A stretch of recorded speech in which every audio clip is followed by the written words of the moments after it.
All right, well, welcome back, everybody, to another stream. So, today we're going to be streaming Dead by Daylight. You're gonna be all right.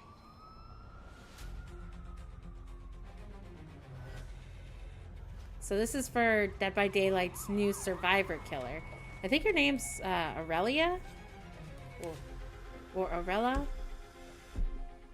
I haven't played her yet.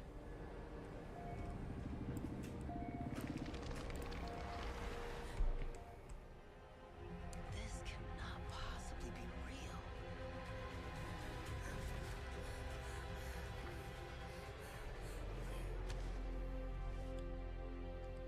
My name is Aurella. I'm here to help. Aurella, that's right. I still feel like my audio is just a little loud. So I'm going to turn it down just a little bit. I don't want to blast everybody's ears. So I hope everybody's had a before the masquerade. First week of the road to anniversary. Ooh, double XP for every match. Yes, please. So I think we're gonna play Survivor, just because that's like my comfort space, and I feel like most of you won't get so mad at me. Oh yeah, they changed all the colors. Now we have blues. Okay. What do I want to run? So I hope all of you have had a fantastic end to your week and that, you know, you're all excited that it's Friday. Friday. Yeah, I worked with a girl who used to be like, Friday, hello. And she was always very excited about it being Friday.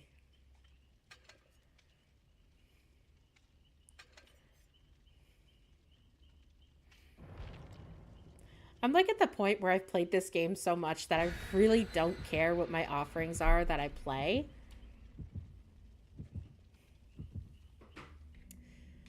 But yeah, I love playing Jane. Jane's my OG girly. Like when she first came out, I was like, that's my girl going forward.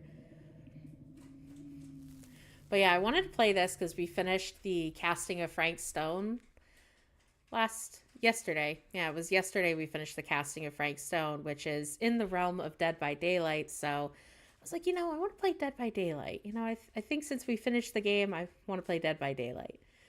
I don't know, maybe I'll eventually go back and play another playthrough of the casting of Frank Stone, but I don't really feel like it, to be honest with you. I'll probably play something else by Supermassive, though. The creators of casting of Frank Stone. Ooh. Ooh. Who is it? I haven't played in so long. Why does it sound like the hillbilly? So this is my first batch of the day. So I hope you guys are a little kind to me. It's been a hot minute.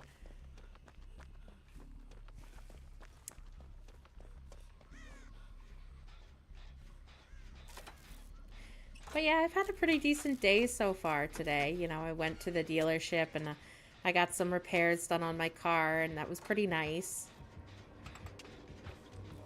Oh, I think it's Wesker. Yeah, it's Wesker. Oh, he got me. Okay, so he doesn't... Oh! Oh, Zaddy, he got me. Hello. I love his voice lines. He's a fun guy.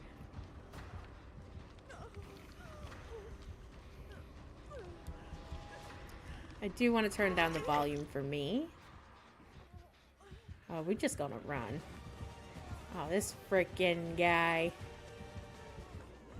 All up on my booty hole. At least for a little bit he was. But yeah, I feel good, you know, that I went and dealt with my car. That was always a fun time. Oh, we'll have Claudette heal us.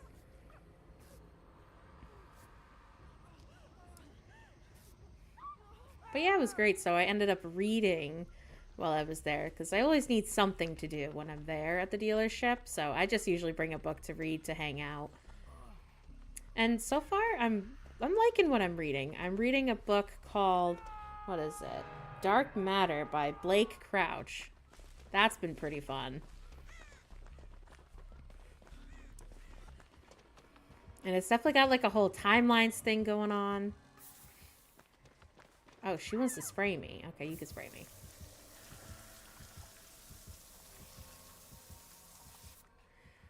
But yeah, it's like a whole timeline thing, and it's like, you know, time traveling. It's really cool. It's very interesting. But I do feel like it's a little quick, so I'm kind of like on the fence if I really like it or not. I'm kind of hoping it ends on at least a decent way.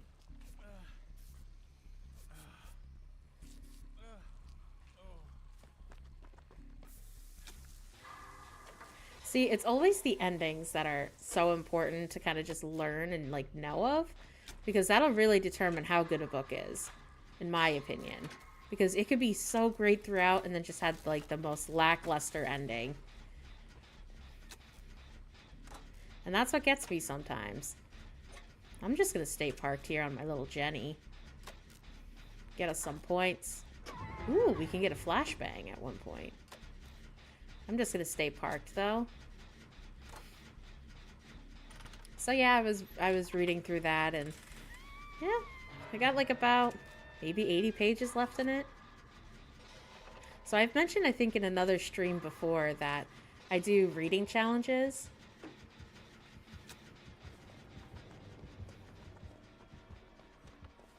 And it's something that's like a quick, easy read that I don't mind it so much. So it kind of goes towards my reading challenge for the month. I'm not too crazy about a lot of book talk items, though. Don't get me wrong, there's nothing wrong with book talk, and I never want to yuck someone's yum.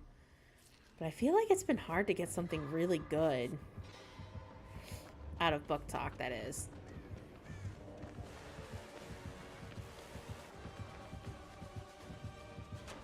Yoink. Yoink.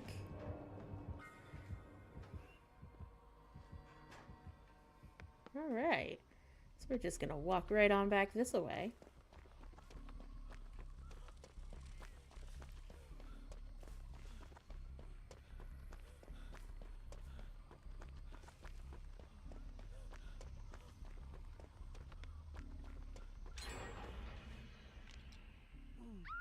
Might as well cleanse his totem. But yeah, I feel like I haven't played Dead by Daylight in like forever. Like I played when Kaneki came out, which is from Tokyo Ghoul, and I just thought that was okay. Like, I mean, I feel like Kaneki's like super OP from a survivor perspective.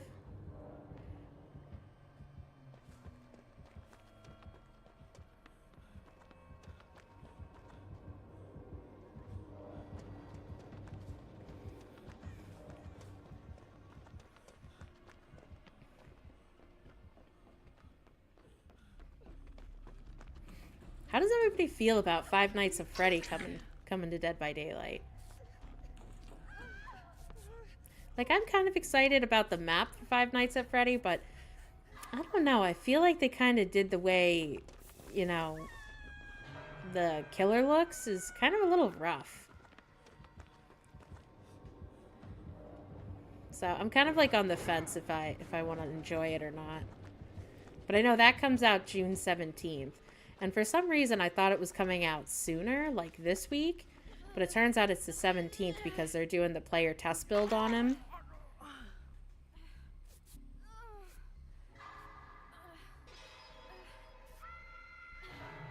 So I'm kind of excited.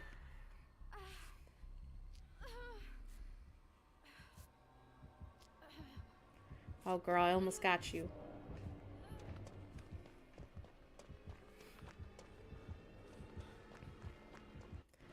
Well, I got a flashbang, so that's something to help us out. I'm coming. coming, brother. Hang in there, buddy. Oh, it's Claudette. Whoopsies. Hey, girl. She's like, just heal me. And I don't mind doing a little heal.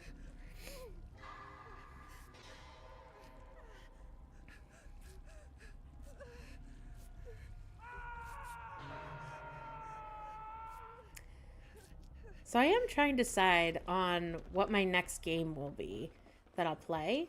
I'm still kind of like on the fence. Just gonna crawl right by him.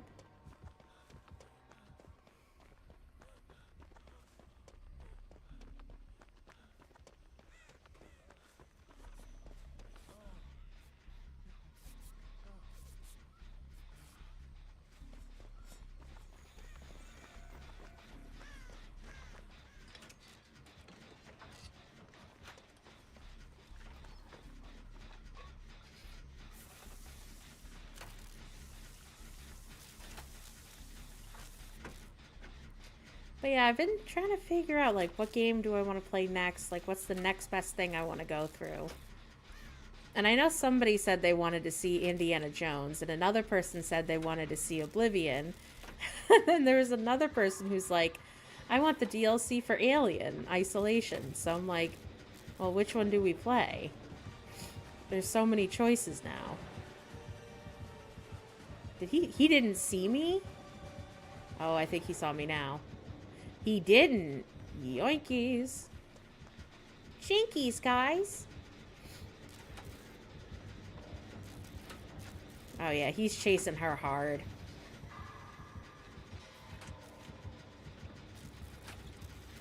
But hey, at least we got Jenny done, so.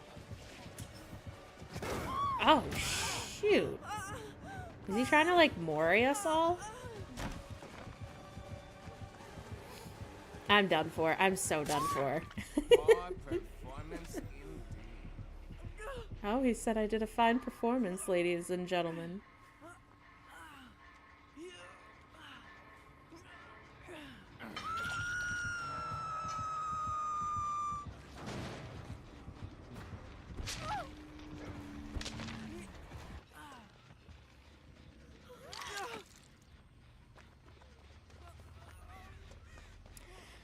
I did think about doing Final Fantasy 13 Part 2. So I did think about streaming that. I just feel like there's so many options that I don't know which one I want to go for.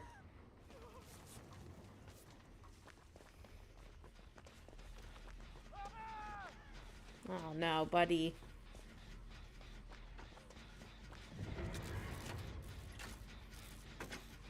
Either he's gonna get me next, or we might have a chance at the hatch.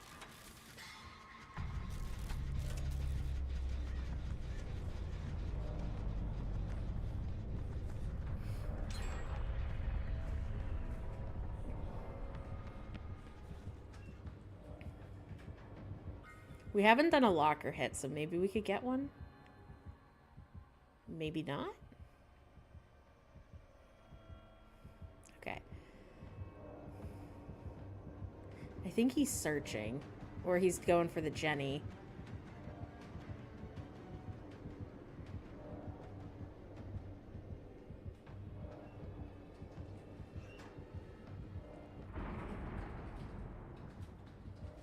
Oh.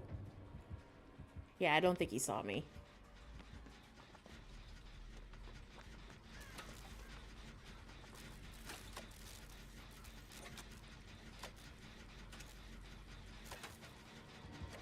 Oh, this freaking guy. Oh, no. I'm so done for.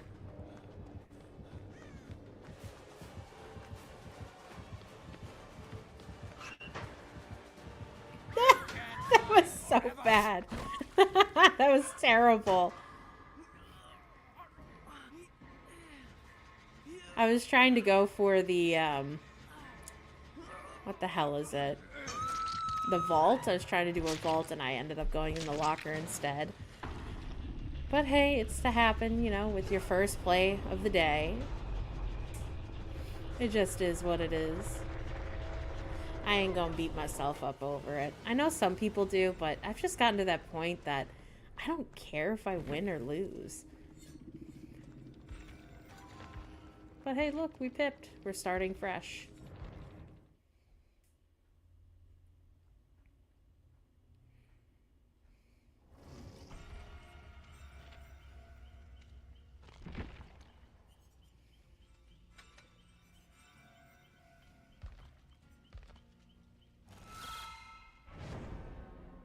Alright, we loaded into that match very, very quickly.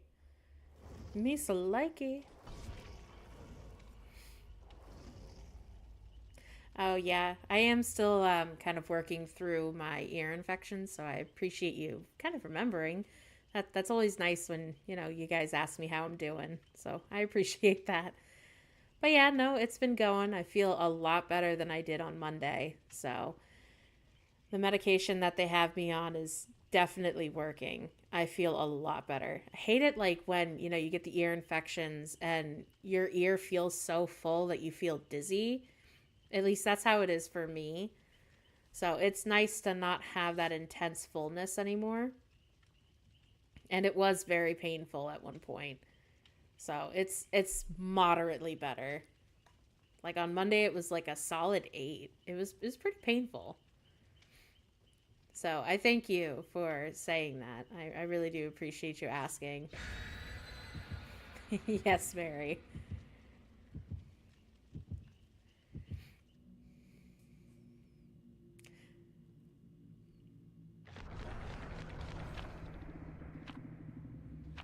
I don't really like the offering colors. I'm not enjoying this blue. I think it looks ugly.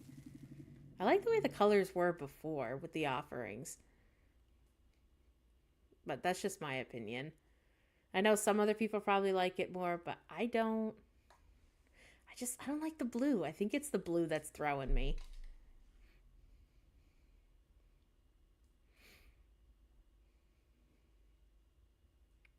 Now, what is it? June 6th is supposed to be the new Predator anime show that's coming out on Hulu. That looks hella sick. I'm really looking forward to that. Oh, yeah. Recently, I've been watching through Hannibal, the show with Mads Mikkelsen and, what is it, Hugh Dancy? So I've been. Ooh, it sounds like Dracula's here. Sorry, I get all kinds of fun. Oh, yeah, brother's coming. He's like, I smell you.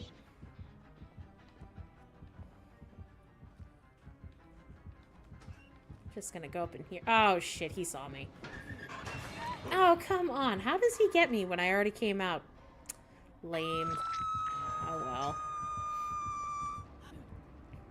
Well, hey, guys. We're just hanging around. You guys know that meme that's like... It's like that guy... I forgot what his name is, but he's got, like, kind of like those really big eyes. And he has a friend that's like, what are you doing? He's like, nothing. Just hanging around. That's how I always feel. Wow, our haste is like at 10%. That's kind of nice. You wanna heal me?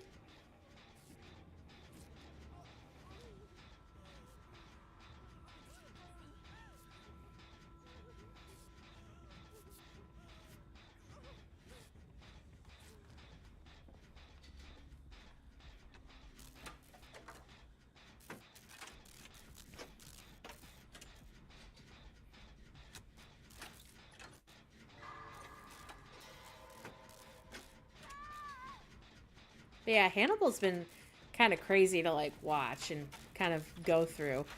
And you know what it almost makes me think of in some way? It's almost kind of reminiscent of Berserk, where, you've got Griffith and Guts is always going after Griffith, and everybody's like, but Griffith didn't do anything wrong. And I feel like it's kind of the same with Hannibal.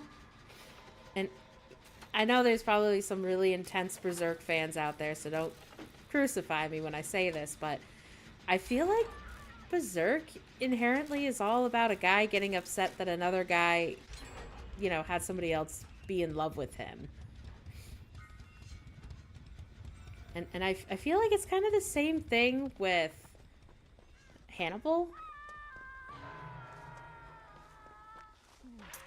Oh, that was dumb.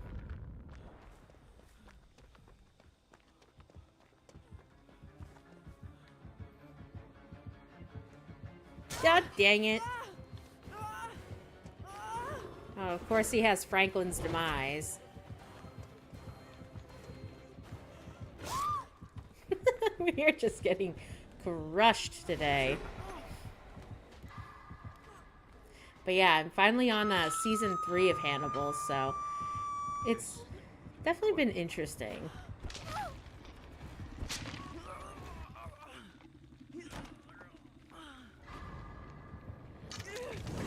Oh, for Pete's sake.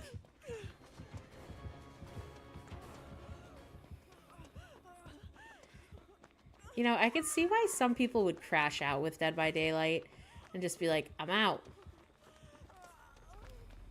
Fuck this shit, I'm out. I'm just gonna sit on a gen and get some points. That's what I'm gonna do. And yes, for a long time I did run the perk self-heal, but I just decided after a while that it's just a crutch. Oh, shoot. Everybody's getting hung.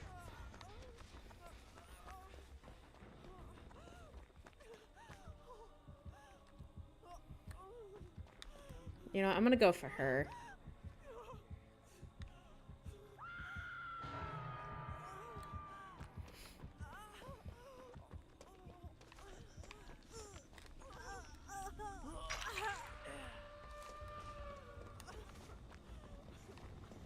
So I'm gonna like, maybe go a roundabout way to try to save her. I think I'm done for. I think he's gonna get me. I'm done for. I'm so done, guys. I'm, like, totally cooked.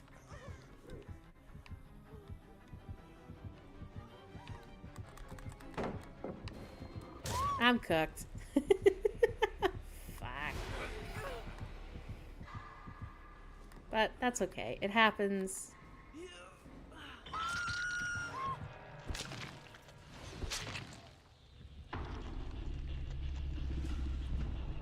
You always gotta have those games where you lose. And you know what? That's okay. I'm not gonna beat myself over it when I lose. It's just not worth it, you know? I used to be super competitive and I would get super mad in the beginning when I played this, like, God, what was it, like 7 years ago? 8 years ago now? And I would get so angry. I would get so mad. But now I'm just like, I've gotten to the point where I'm like, whatever. It is what it is, baby.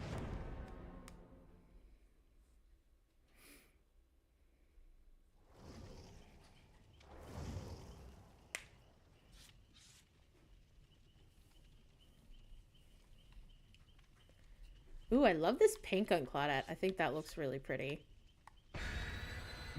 It is very, hey, look at me, but it's still pretty.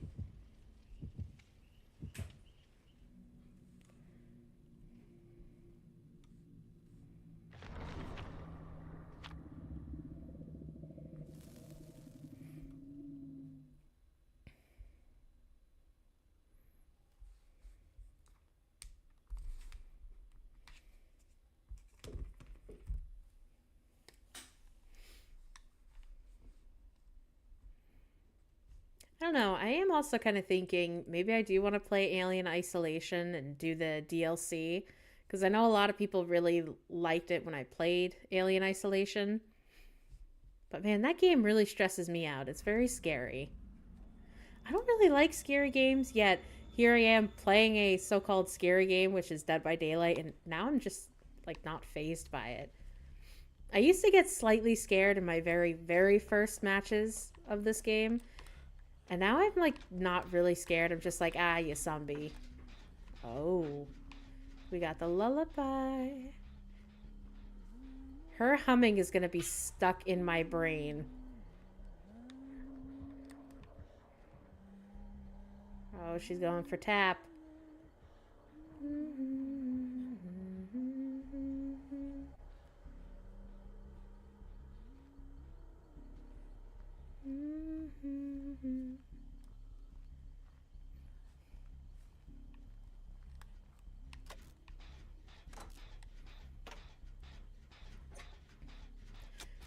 Now, when I played the casting of Frank Stone, I feel like there was a lot of like little hidden things and like masks and trinket things you could find that were dedicated to the lullaby. So that was kind of interesting about the casting of Frank Stone, is that you got to see all these cutesy little things. Like, they had like dolls all around in that game that you could find that were of the killers. So it kind of almost was like, ooh, Dead by Daylight's like ran by somebody who has voodoo dolls of everybody. So it was interesting.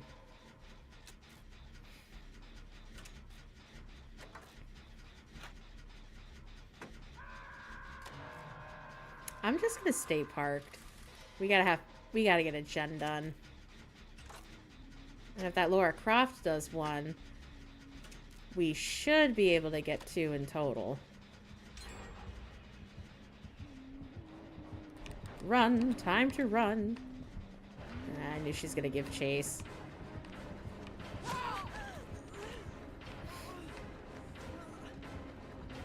That's the one thing I hate about the Huntress, is that she, you know, throws her axes and you can't really use the pallets for anything.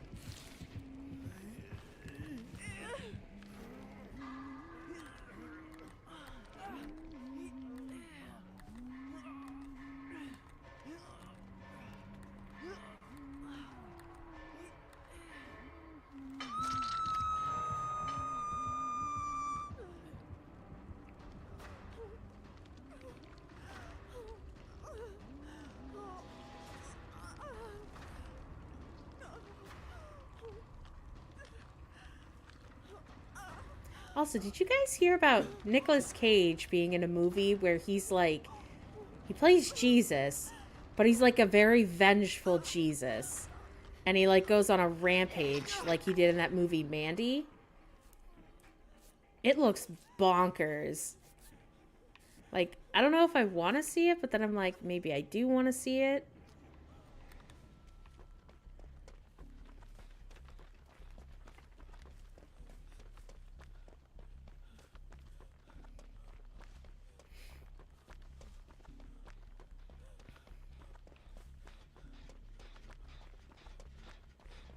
I hope it didn't regress too far.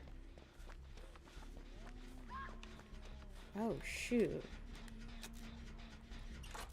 Well, maybe I can get it to stop regressing.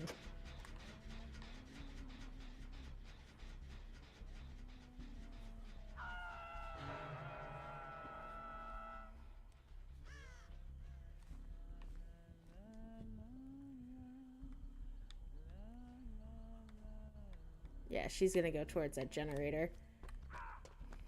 Oh, okay, she went for tap instead. Hey, girl, hey.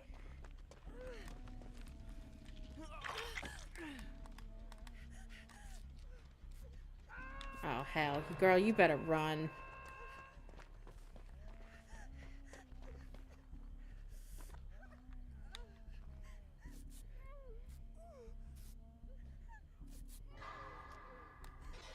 I want to get that guy off the hook. I guess she wanted the hook save instead.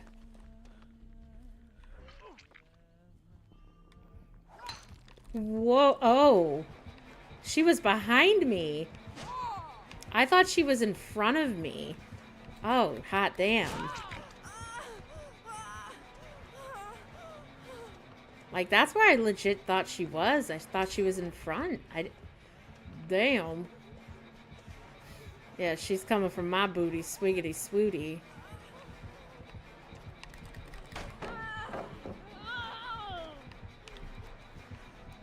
Just break the pallet. She's gonna get me. She's so gonna get me.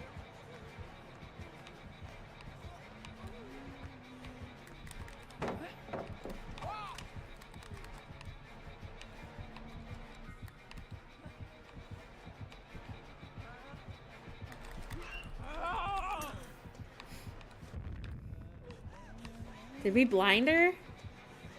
Oh, we just exhausted her. That sucks. Damn it. I hate that. It always makes me flinch.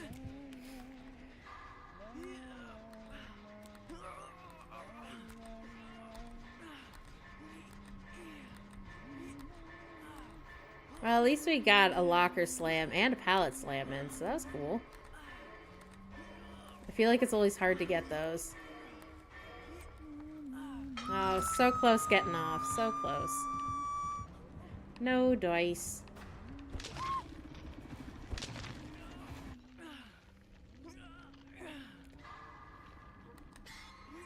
But yeah, I'm still like wowed about Nicolas Cage being like Hobo with a Shotgun Jesus.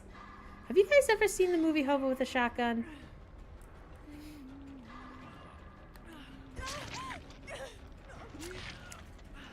Oh, hey Chaos. Yes, I did finish Expedition 33. I do have it on my YouTube channel if you want to watch it, but it was really good. I won't spoil it for you though. I wouldn't want to do that to you. Oh, but it's a good ending. It's really good. I highly recommend that you check it out. But before you do it, you know, make sure that you've got all your levels up and you're ready to go. Because that's what I did. I ended up getting to like level 80 and it was so easy.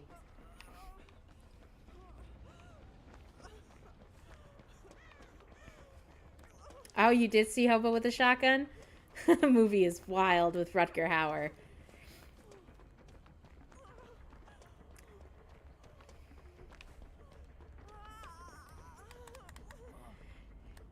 Yeah, and I think it is good to take on the side quests.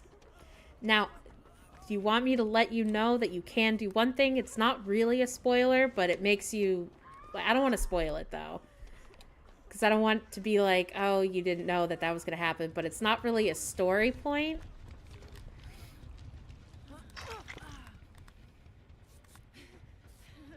Yes, so you can do New Game Plus, and then you can also go back before you start New Game Plus, and you could do all your quests if you want to just, you know, see what the ending is.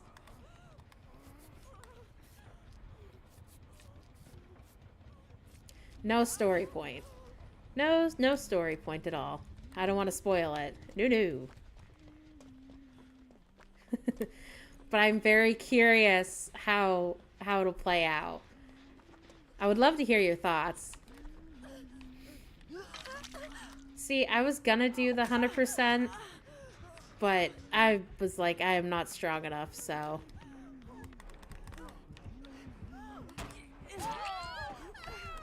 So I was like, well, at least this way. When I played Expedition 33, I was like, all right, you know, I'll be level 80, I'll be really strong, and then I'll be able to do some of the other side quests.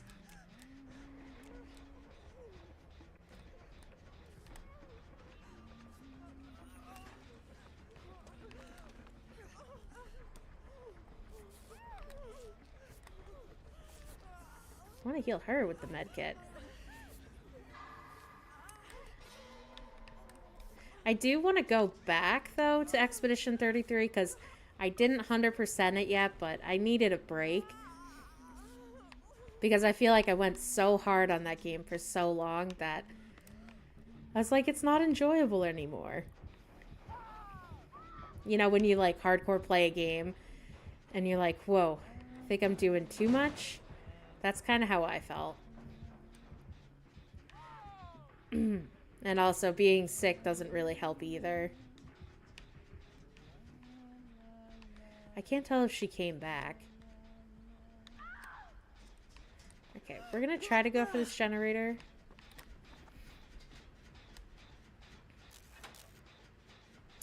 Oh, got you. What happened to his internet? Did it, like, his box just die, or he was just completely without?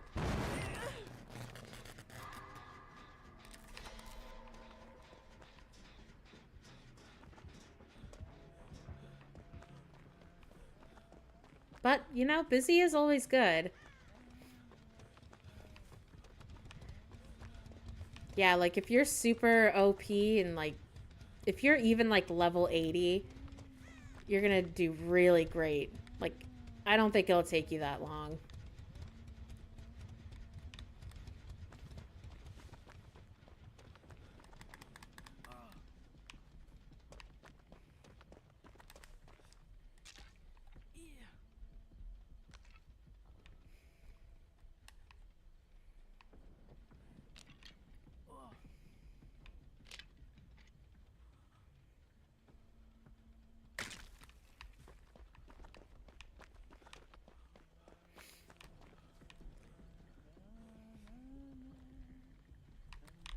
Oh, okay. I'm not sure where she is. Okay, she's chasing Claudette.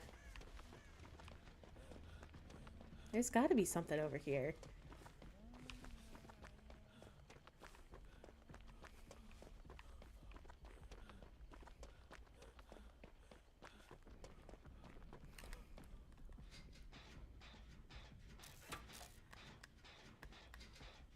Oh, wow.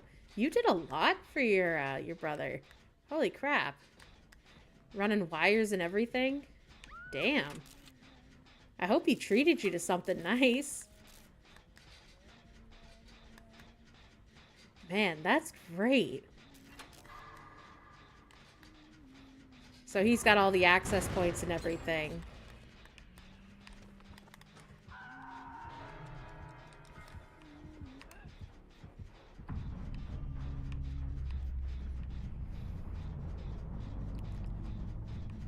Like, talk about good brother award.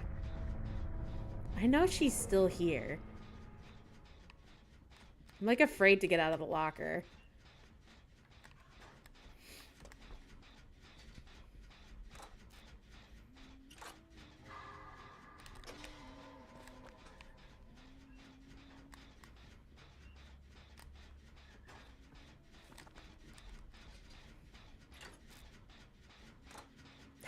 If he flies you out.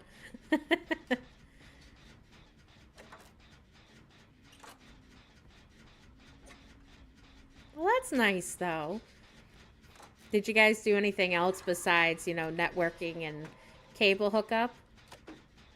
I do hope you guys went out for, like, a beer or something. Just shoot the shit. At least that's what I would do if I went and I saw my sibling. Oh, nice. I love that. So is he your older brother or younger brother?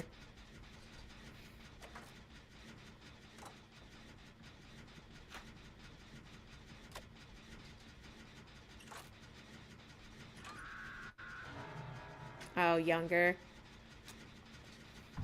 Yeah, I'm the youngest of 3, so... I don't get to ask, though, my older siblings a lot for help. It's mostly figure it out myself, and my husband and I get it done.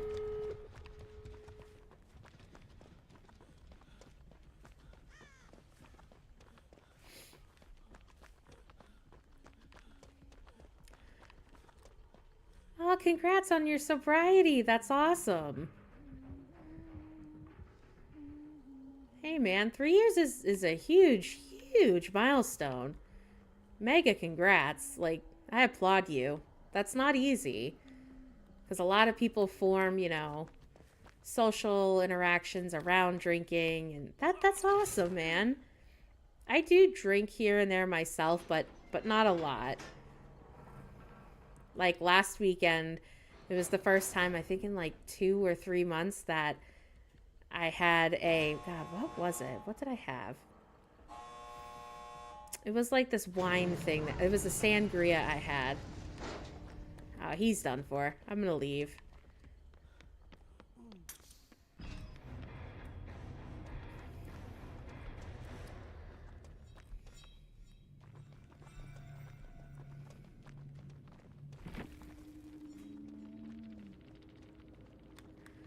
Oh, I love that you were supporting your wife. Oh. That's kind of how it was with my husband and I, because he also doesn't drink very much either. And usually if we drink, it's because it's like, oh, I'm having a little craving for it. Ooh, every day's a little rough. No, I don't want to quit my game.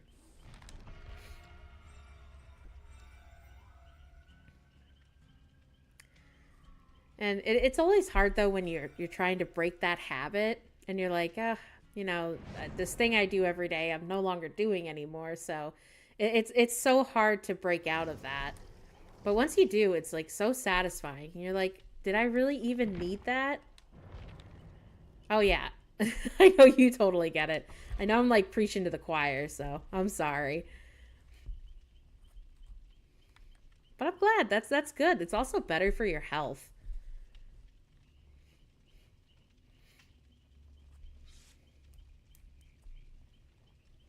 Like, drinking can be fun, but it just when you get older, you just don't want to drink to the point where you're like blacked out drunk. And I think that's only happened to me like 3 times in my life, and I was so young. And it's like not fun. Oh, you were having nerve pain? Oh, I'm sorry. I have a brother-in-law that does that because he also was in the military. He also drinks and has his beta blockers at the same time, which isn't great. But he's got that severe pain in his back and his muscles are all messed up. But I'm glad you found healthier alternatives. If you don't mind me asking, what do you do for just, to ease your pain? Ooh. Ooh, lots of meds. So have you been doing like more natural remedies to try to ease some of the pain you've got? Because my brother-in-law really struggles with the VA. It's hard for him to get them to do anything.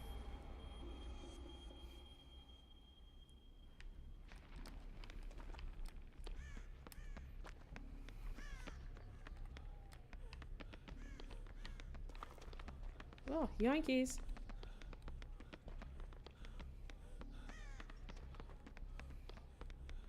Okay, so that one's blocked.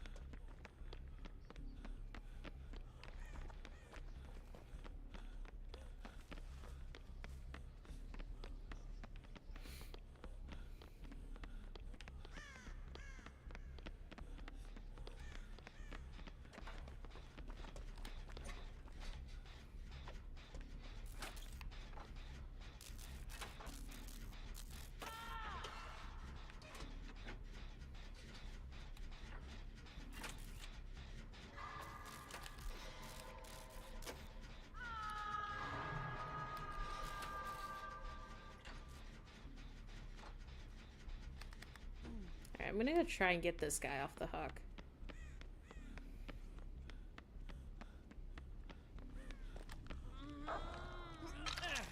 Oh, it sounds like the Houndmaster.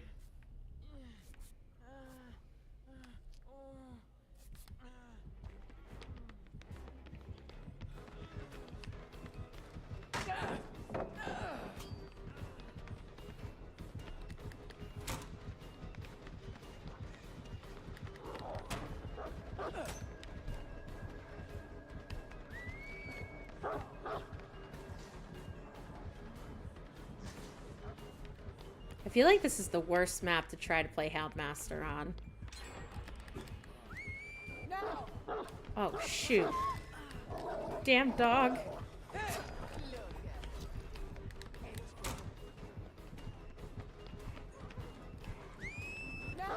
Damn dog. I was gonna pull that.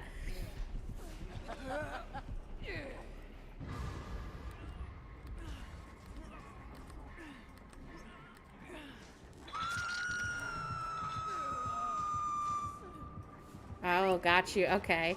See, I've heard about medical marijuana doing a lot of good for a lot of people, which I am majorly in support of. And I do live in a state where it's also legal, so, it does help a lot of people, and it also generates revenue for the state. So I think it is a good thing. And it's also good that it's regulated because you know the purity of what you're getting. You're not getting something mixed with, like, chemicals and random stuff here and there. Like, it's all, like, it goes through a whole process.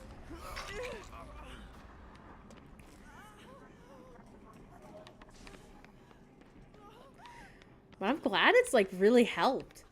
That always makes me so happy, when there's something that is so less damaging to the body that can be more beneficial than taking 100 different medications. Oh, that's awesome. I'm so happy.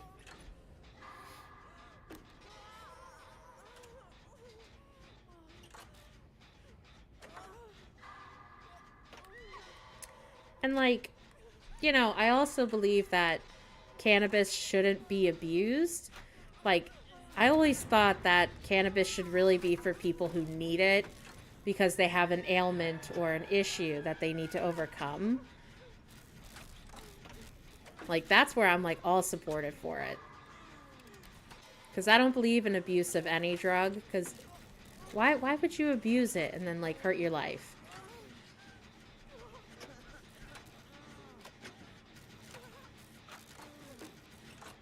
You're not eating enough fats. Ah, shoot. Well, I guess you'll have to start mixing in some olive oil. And yeah, you do make a good point, you know. People want that high. They want to, you know, disassociate from the reality that they're in.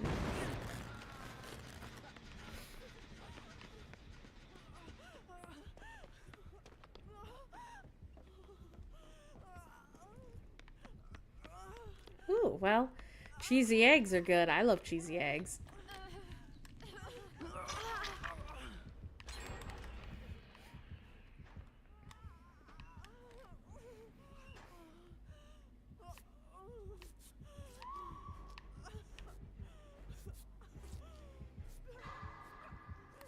Yeah, for me, I think my biggest thing is to kind of cut back a little bit on salt.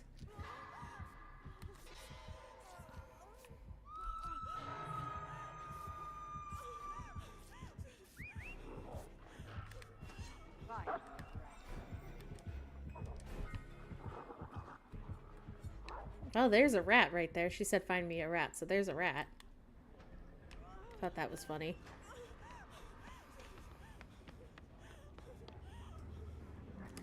Oh, you got the insomnia? Sometimes I have the insomnia. Like, I had that this morning.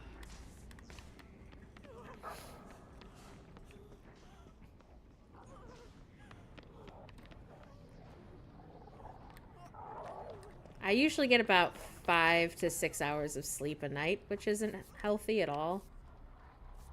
And that I definitely acknowledge.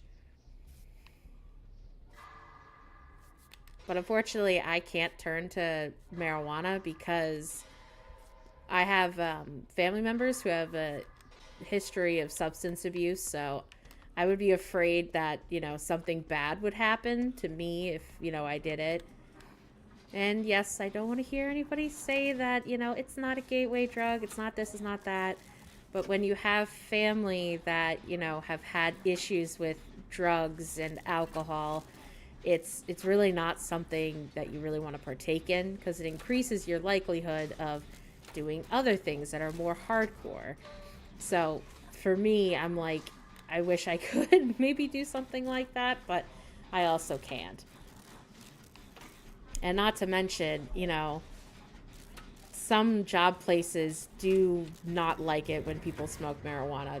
There are some very, very hardcore places that are like, no, no, we don't like that here. I worked for a company once that had a girl that worked there. And she was a great worker, did all the things, you know, really great with everybody. And they tested her. And the guy was like, yeah, I know it's legal here, but I can't have you here and knowing that you do drugs. And she immediately lost her job. I felt so bad. But it's all about the industry.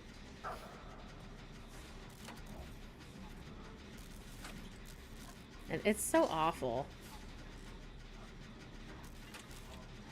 Like, I think it's something that should be excused. But in the event, like, you're, you know, operating heavy equipment and things like that, I think it's understandable. But I mean, if you're, like, packing orders and literally putting something in a box and putting tape on it, it's not that big of a deal, in my opinion. Somebody else would really disagree with me.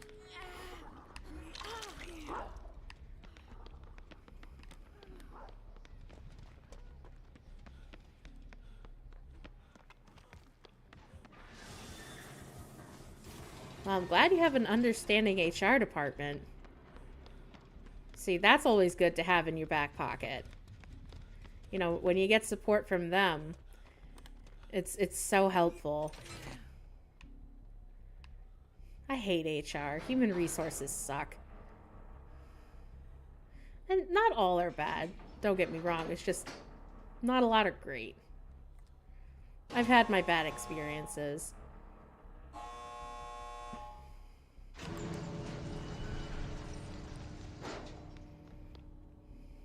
I'll wait and see. Oh, maybe I can save her. I'm coming, buddy. Help is on the way, dear.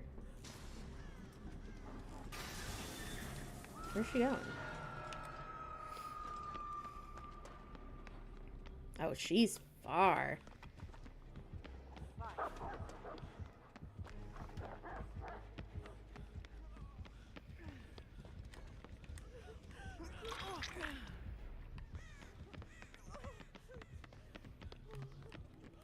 So I'm going to run behind her, so if I have to, I can take the hit for her.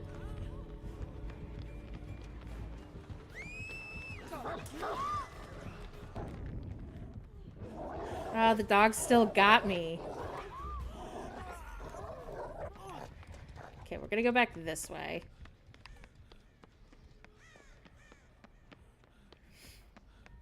I think we'll be able to make it out this exit.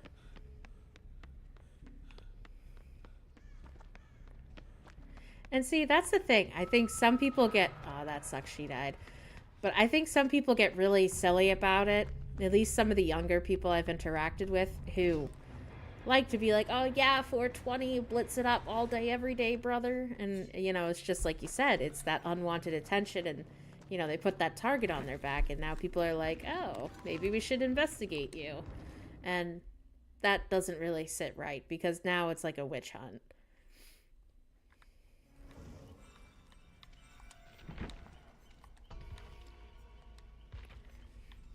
Oh, but yeah, it's crazy. All the crazy cases that I've seen where like CBD oil has really helped people, like people who have issues with, you know, having an appetite, you know, because of the cancer and stuff. It's amazing to see how much it's changed people.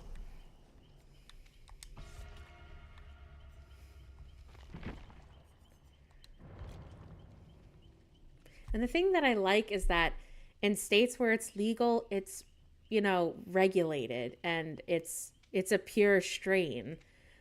And that's what I love about it. You know, people aren't, you know, buying it from Joe Schmo on the corner and it's like laced with some weird chemical like bleach or something. And people are getting sick from that. See, I'm all about it.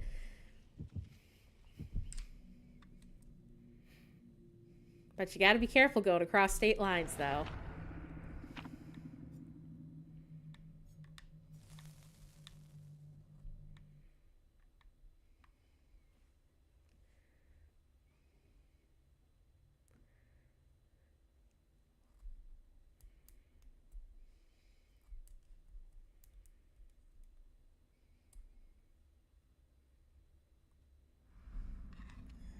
Ooh, we're in Auto Haven Wreckers.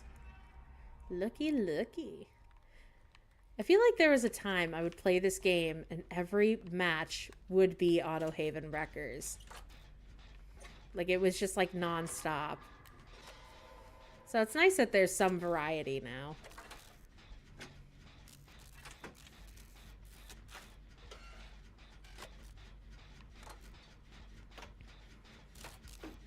So I did hear a crazy rumor that Walking Dead characters are coming to Dead by Daylight. And it's supposed to be Michonne and Rick.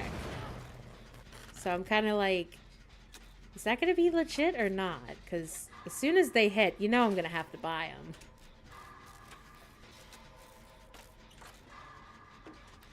I want to play Rick Grimes without a hand. Well, missing a hand. Oh no, my brother. I love his name. It's Roaring Wheat. I love that. So does Roaring Wheat sound like wheat that has like, I don't know, breeze going over it really fast? Or like, I don't know, hurricane winds? Oh.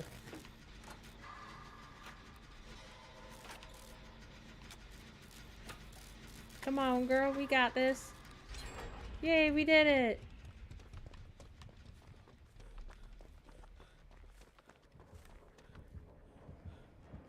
Oh, that sounds like Legion.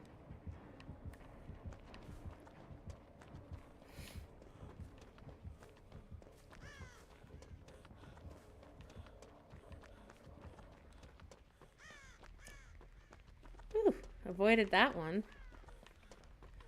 I do not like playing against Legion.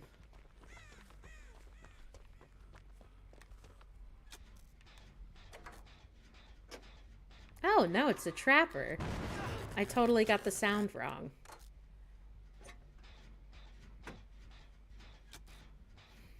My bee.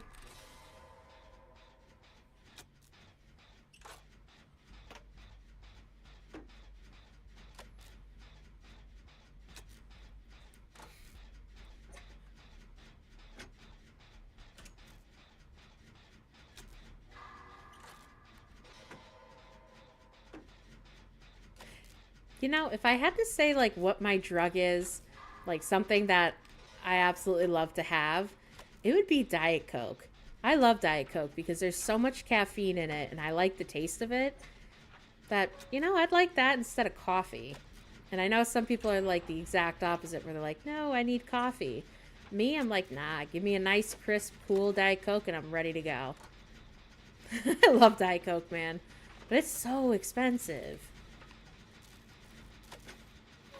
And it's also not good for me because it messes with my sleep schedule. I'm going to say something really controversial now. Probably one of my favorite things to have with a Diet Coke is a cold slice of pizza. I don't know what it is, but pizza that's like leftover pizza that's just been hanging out in the fridge, nice and cold. It's like all congealed, but like not congealed like jelly congealed, but like, it's cold and it's so good. And you have that with a Diet Coke and it's phenomenal.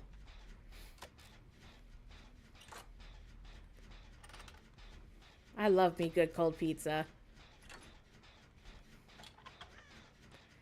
Man, especially if you've had like a long day and you're like, man, I am tired. I am not in the mood. I don't want to heat it up. I don't want to wait. I haven't eaten. Like, man, that's the best. Because I've had that happen before where it's like, I've worked like that 15-hour day and it's like, okay, I'm ready to eat. I don't want to wait.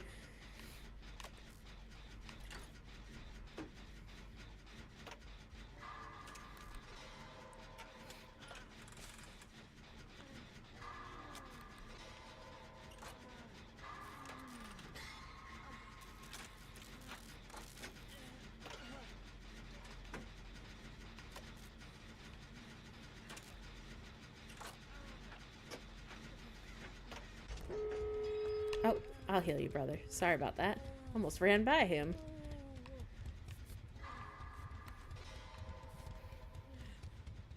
Now, the funny thing is that I was talking about to my husband earlier today. I was like, why don't we get Taco Bell?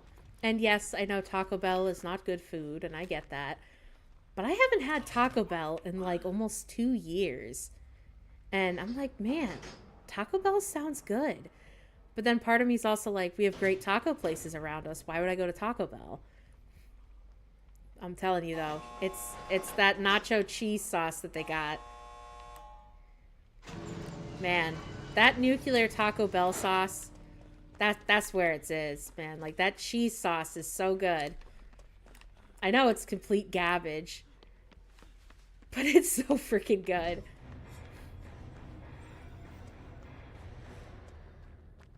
Yeah, I wasn't gonna sit there and butt dance the killer. I don't want to do that.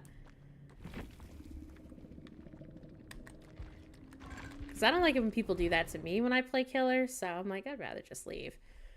But yeah, Taco Bell sounds real, real good right about now.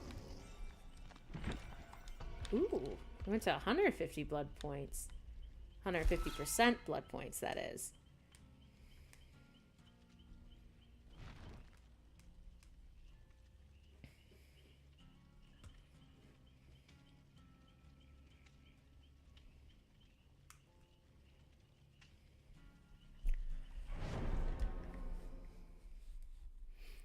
I do like birria tacos. I think they're pretty tasty.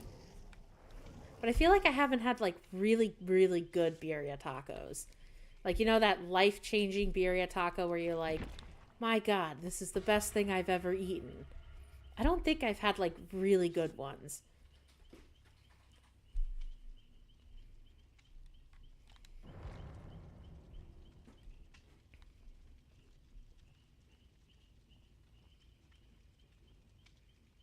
Ooh, and I love it when like, you get that really good, authentic though, like spicy Mexican food. Oh, baby. Ooh, baby. Now that is good. There's been some good places around where I live. But it is kind of expensive though. And it's kind of getting like harder and harder to justify like going out to eat and to like try new foods because it's like you end up spending so much money and it's like, damn, I could have spent that and bought like half a month's worth of groceries. Like last weekend, I celebrated my graduation from college and we went out to this Italian restaurant and I was really excited about it. And when we went in there, it was like we walked into an Olive Garden and it was an Olive Garden. And I don't want to crap on them too much, but it gave me the ick. It was kind of dirty. And, you know, the food wasn't bad, but it was like $250 to go out.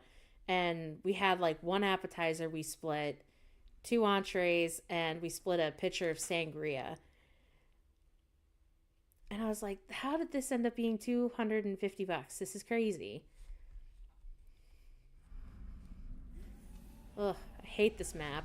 I hate this map as Survivor and Killer.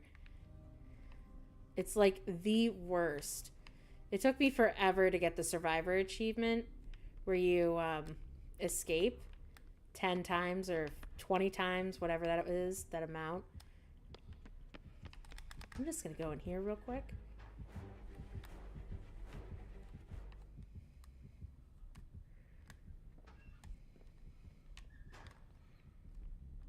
But yeah, it is getting really hard to justify going out to eat.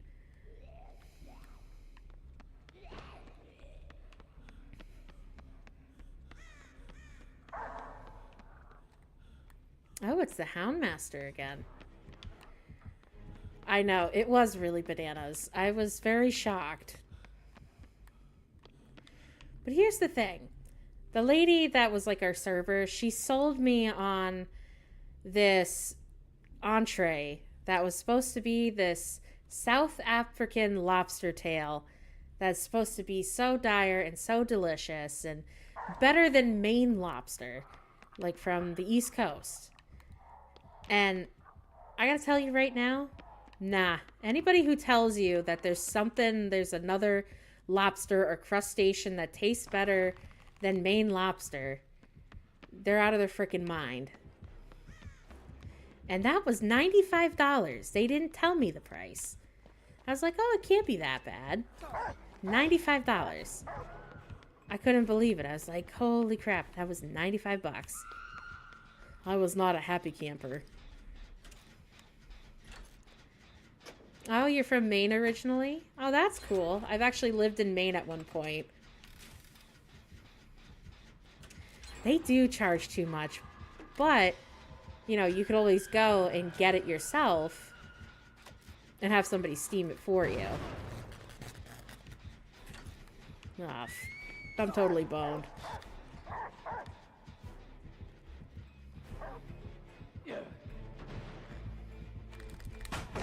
There you go. I'm telling you, there ain't nothing like fresh Maine lobster, and it's so good.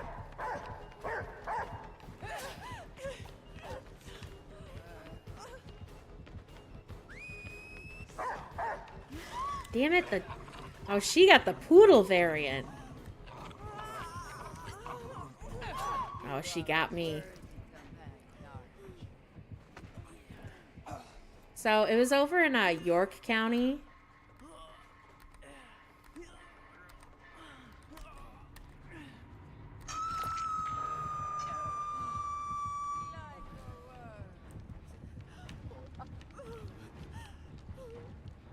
Yes, sir.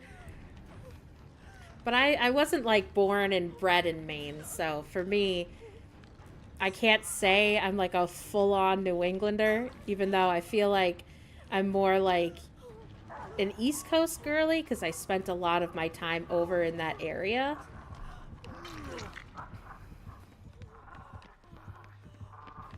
Oh, she's coming after me hard.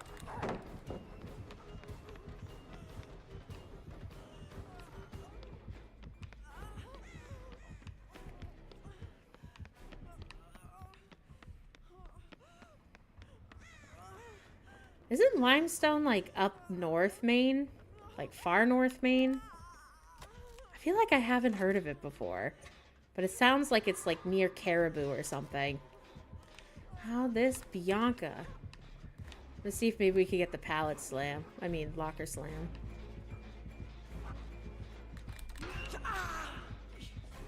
Gotta get something, man. Okay, when it comes to a lobster roll, I definitely have to say I gotta put a little bit of mayo in it. Not too much, you know, just enough to get that nice little creamy flavor going. And I do not like celery in my lobster roll. I'm not about it. I know some people are about it. I'm not.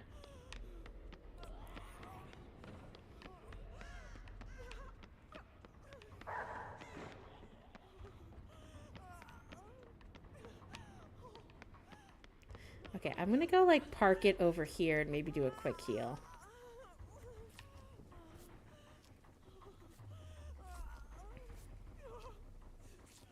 Oh, wow, hey!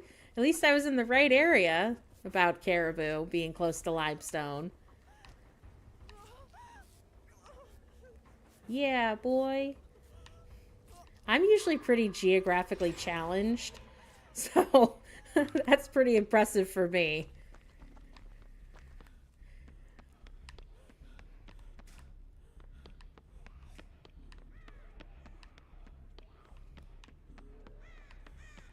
Ooh, nothing like a good Old Bay.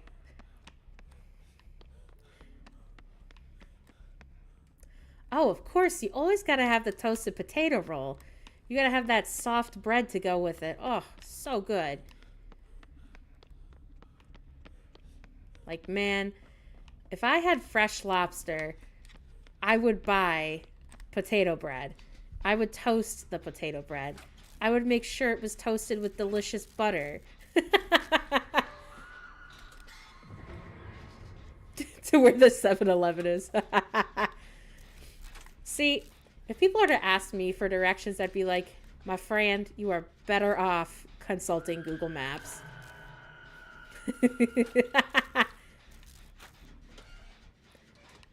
But sometimes, you know, when you finally get that lobster and you've been waiting for it, it feels good when you just have like that big chunk of like, you know, lobster claw. Oh, so tender. Like, I haven't had New England lobster in so long. I kind of miss it. Now you're making me want lobster.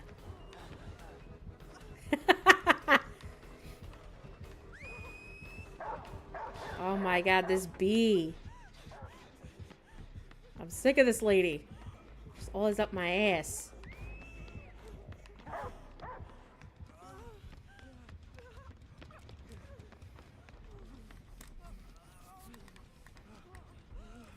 Ah, that's such a shame.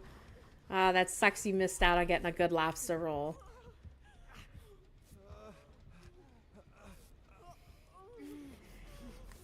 Damn, I want to make a lobster roll now. Shit. Oh, you play as the Jigsaw Killer? She can be tough to play against. Because you can't always hear her. And sometimes she just looks like a whole other survivor.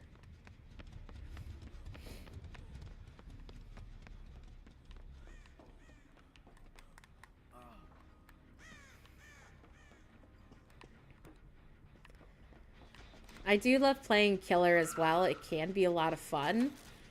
But man, people get so angry. They get so very angry.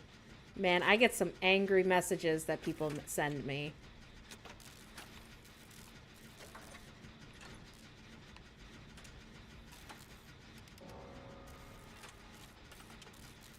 You got all three. The first 5 minutes. See, people rage quit so quickly on this game.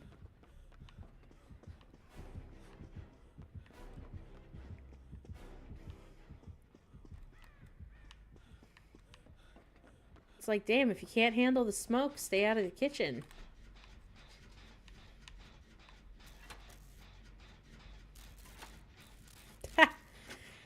See, me, I'm always searching because I'm like, I need to find somebody. Like, I got to get the people. Like, when I do killer, like, I am, like, looking for people. I do try to not be sweaty, like, you know, constantly going after the same person. But I have had those moments where I myself have raged, and I'm like, no, we're going to go after this person because they flashlighted me like 6 times, and now I'm mad. I don't even care. I'll just throw the game. I've had those moments where I've gotten so mad. Ah, she. No, don't come for me. God dang it, she's coming for me. Is she not coming for me? Okay, maybe not. Stay away from me, ya hoe.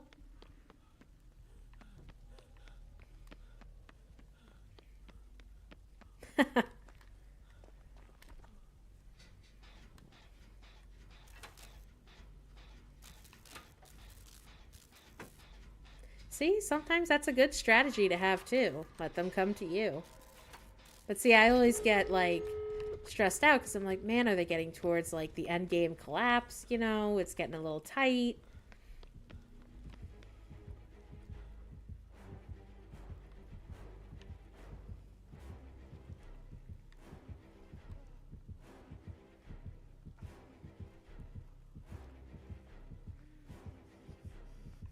Oh, did she see me? Oh, brother, hello.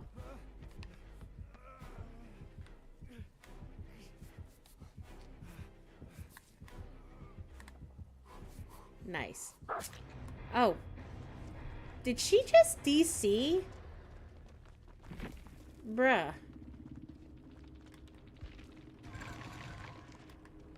Okay. That was lame. I'm gonna say that was lame. I did not appreciate that. Yeah, she just was like, bye, I'm done. I hate when they rage quit. Just, you know, if you really want to throw the game and not play, just put yourself in a corner somewhere or look for pallets. Like, don't just give up because people are like, hey, I want to open the gate. You know, I've worked hard to get here. See, I do that too. Like, if somebody was really good and like really on me, as in like they're, you know, going after that one guy, then they're coming back to me and, you know, they're monitoring the gens. Oh yeah, I definitely give high marks for that. But that was lame. They just threw it because they didn't get more than one person before it was the end game. But it wasn't even end game yet. They still could try to go for whoever goes for the door. Oh, that was lame. I think maybe they played too much. Because sometimes that happens, you know, when you play too many rounds in quick succession and you lose, people are like, ugh, I need a break. I hate this game.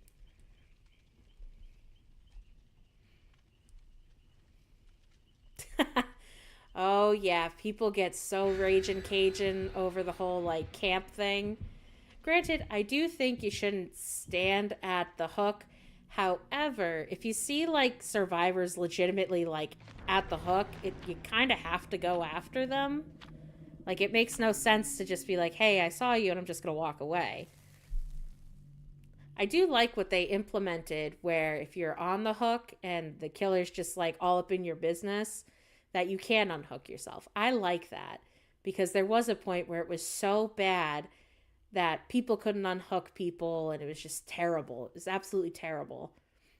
Oh, man. I remember the days when, you know, if it was just one survivor left and one killer left and the hatch was closed and none of the exit gates were open, it was like that stalemate match where it's like, okay, who's going to get out and who's not?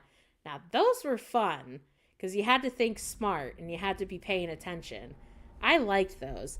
Granted, it took forever. I'll never forget. I had a survivor match where I was playing on Haddonfield, and I think I was playing against a Wraith. And man, oh man, it was like the greatest game of chicken, and I was trying so hard to open this one gate, and it was literally 30 minutes I spent. And I did end up escaping on that one. I was proud of myself.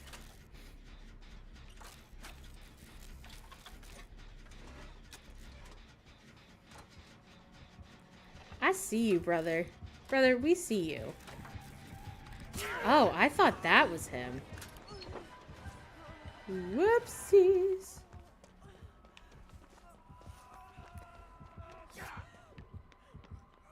What the fuck is that? Oh, we're playing against Chucky.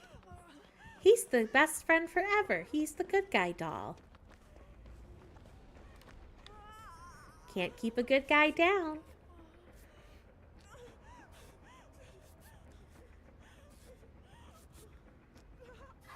See, I don't think there's too much wrong with that method where you kind of wait for them to go for the friend.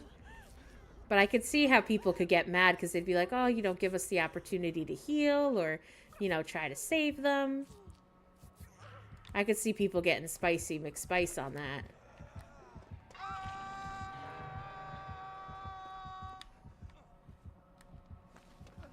Hey, brother.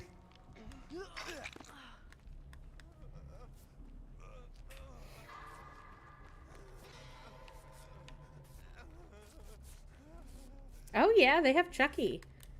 They have a lot of killer characters. And for a long time, they always said that they would never have Chucky as a killer. And here he is as a killer. And they even have Brad Dourif, who does the voice of Chucky, doing the voice lines in the game, as well as Jennifer Tilly, if you want to play Tiff. Well, Tiffany, which is a skin variant for Chucky. It's so good. It's kind of hard to control, but I like him. And he's the only character for killers that could get like a third-person view.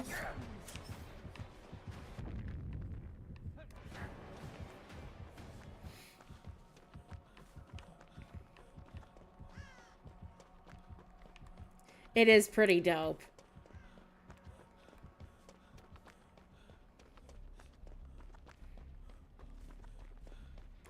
Did you know they have Ash from The Evil Dead as well? And he's got some great voice lines. Yes, they have Ash from Ash versus the Evil Dead.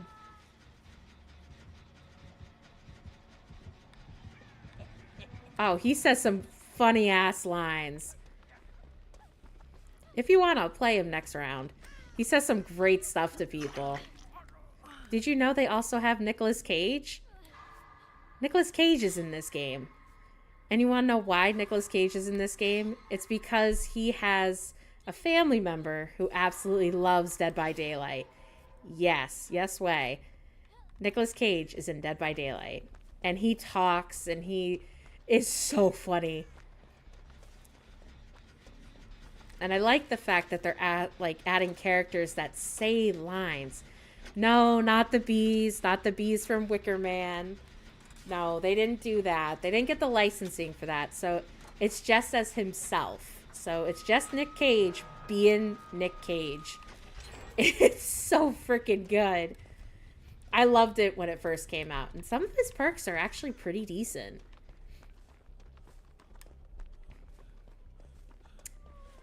Yeah, I'll have to go through the whole Survivor roster for you. But yeah, a lot has changed.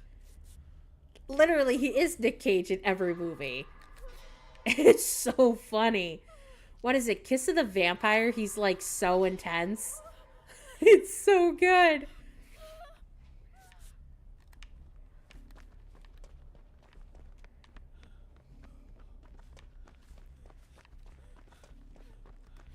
Alright, I think there's a gen over here. I think. Yes, Jenny.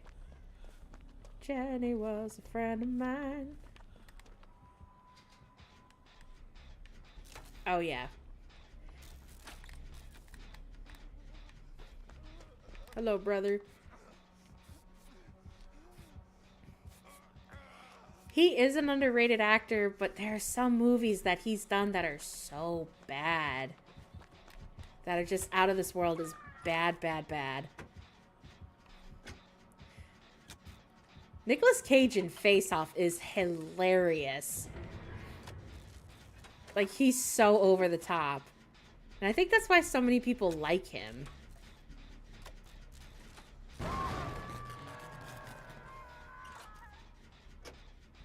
I don't know. What did you think of him in Longlegs? Have you seen Longlegs?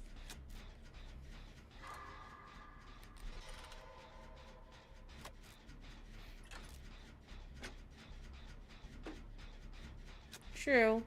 Some of his movies are okay that are compared to some of the stuff today. See, I wonder what you'd think of Longlegs, because I went to the theater and I saw it and I was like, huh? And I don't want to give anything away. I've never seen Color Out of Space. Never seen that.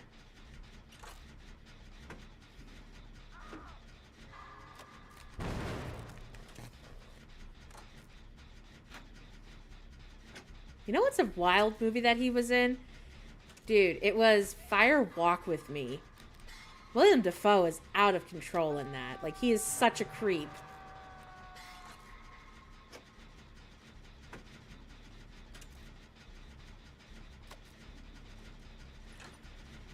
Yeah, Fire Walk With Me is good.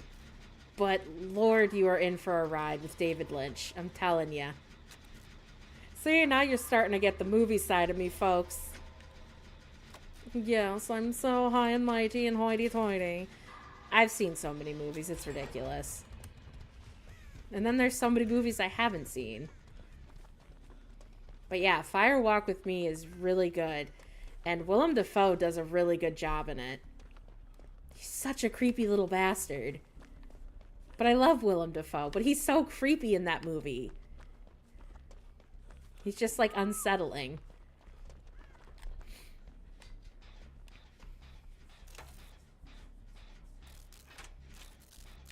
I know. He's, like, so, like, a maniac. But I think that's why we love Willem Dafoe.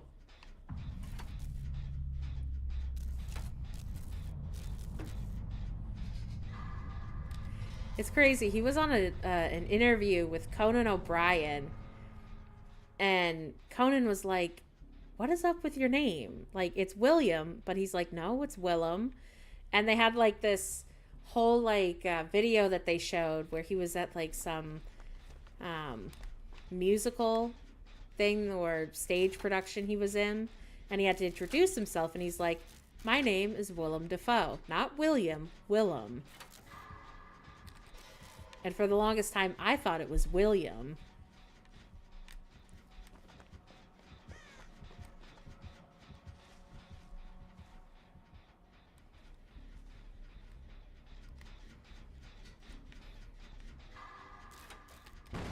Oh, shoot.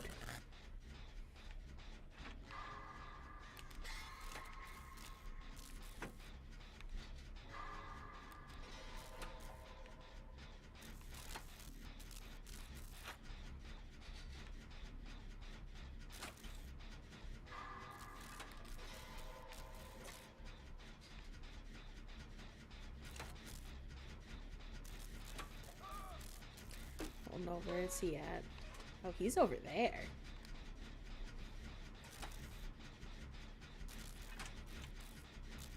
So it's just gonna be me and the Eldritch Femboy. What a name. That's a fun username. Oh, is she just staking out over there? Oh yeah, he's coming this way.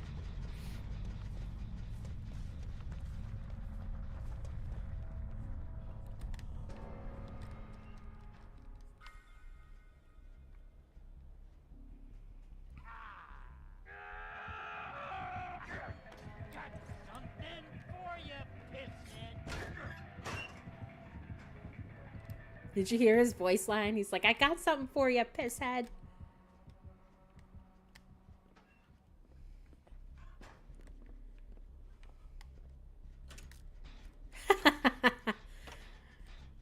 I'm telling you, Willem Dafoe is a creepy and very sketchy guy.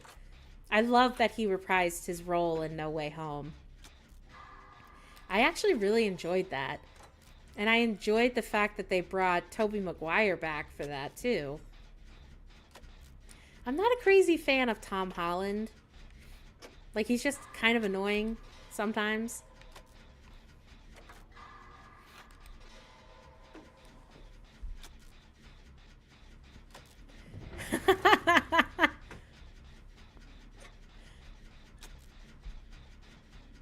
You know, he actually, Willem Dafoe, he talked about in an interview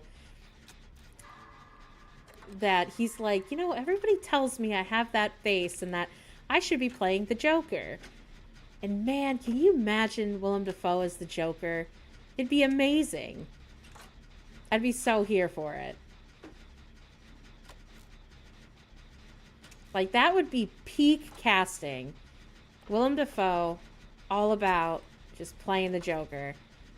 I would be so living for it. It'd be like everything. It'd be like the perfect casting. But they're not doing it. Yo, dude, have you seen the Tommy Wiseau audition tape for the Joker? Because, dude, that shit is funny.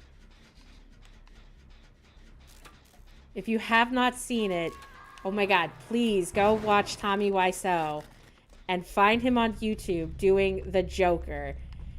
It's incredible. And I only say this in the sense of it's incredible because it's hilarious. And it's so good because it's hilarious. Ah, the butthole. Okay, maybe we'll go for this. Maybe we'll get out.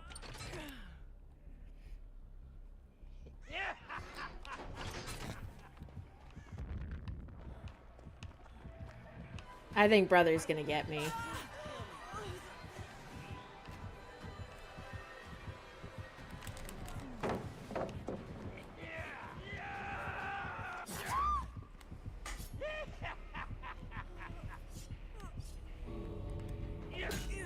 Tommy Wiseau is just a guy who is out of control, and I love it. Nice, Maury time. Right in the neck.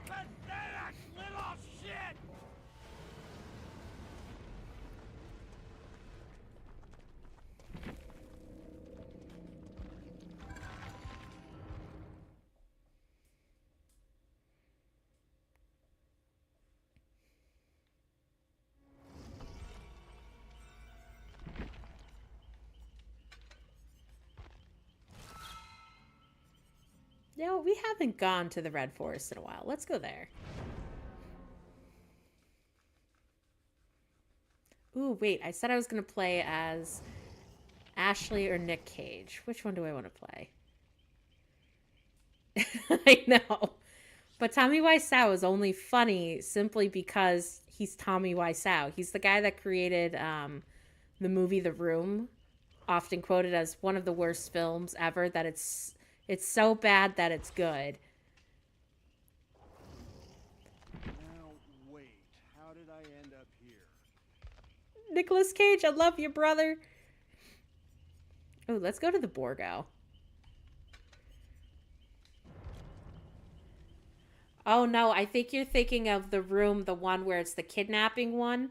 So there's another movie called The Room, and it's not the kidnapping one. This is the one made by Tommy Wiseau that's bad acting. It's really silly. It's funny. It's not the abduction one. Two different rooms. And if you really just want to get the funny part of it, I would say, like, watch The Disaster Artist, because it's really about, like, documenting how The Room, the funny one, the bad acting one, came to be, and it's so fucking funny. My husband and I, we quote that all the time. We're like, I did not hit her. I did not. Oh, hi, Mark. It's so fucking funny. It's just so bad that it's so funny. But yes, the kidnapping The Room movie is fucked up. That's a fucked up movie. But no, this other movie, The Room, is from like 2005 or like 2007. I think it's 2005. And it's so funny. It's so fucking bad. It's like one of those movies that you just turn your brain off and you just laugh. 2003. There we go. Dude, like, if you're like, hey man, I've been in pain today, I'm gonna get blazed. Get Super Blazed and watch it. It'll probably make you laugh your ass off. It's just that bad.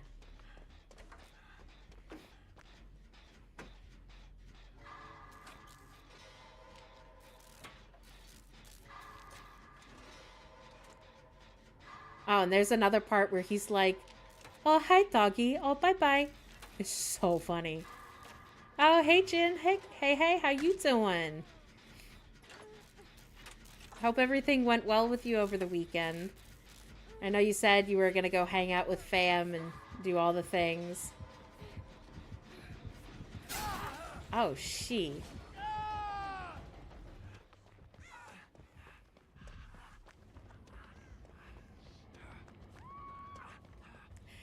That is true. So at least 2003's The Room is better than Snow White. But I recommend The Disaster Artist a bit more. That one's got, what's his face in it?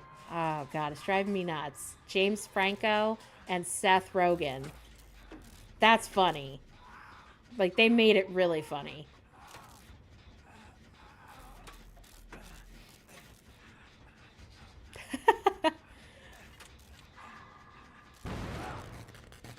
So it's called The Disaster Artist.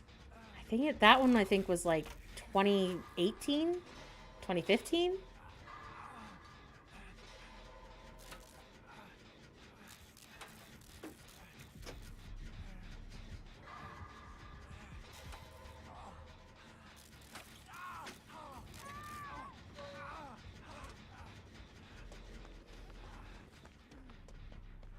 Yes, The Disaster Artist. That's some funny stuff. Oh, we're playing against the Skull Merchant.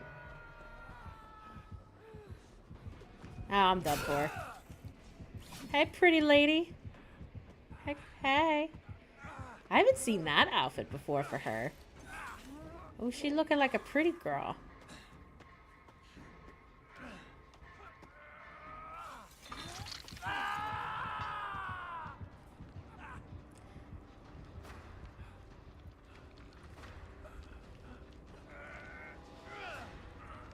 Yoink.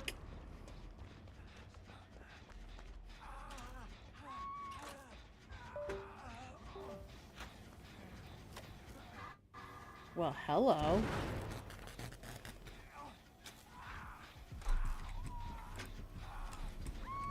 Well, hi, guys. For some reason, that went dorky.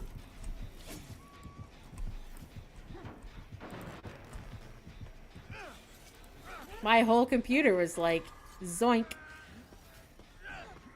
So I hope that was fun. LOL.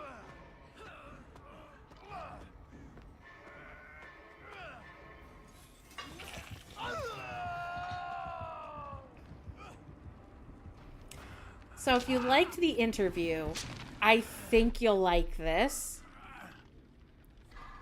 Yeah, I don't know what happened. My whole setup was like, doot doot. Well, you got to see something, so I don't really care. I mean, it's not the end of the world. I mean, I use Streamlabs to stream. It's nothing really sensitivo. But that was a first. It's never happened before. But that's the thing, all my stuff's connected in, so don't know what happened there.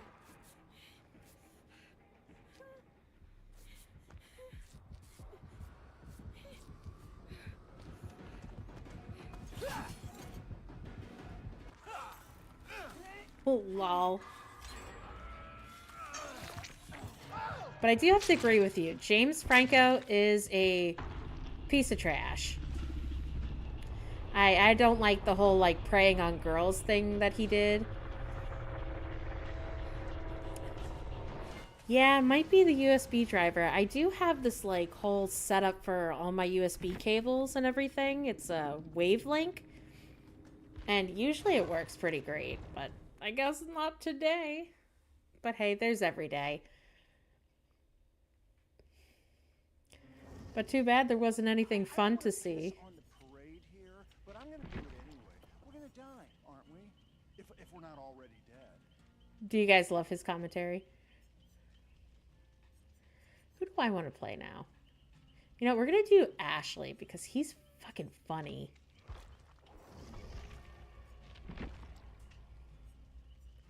Well, thank you. I do appreciate the offer.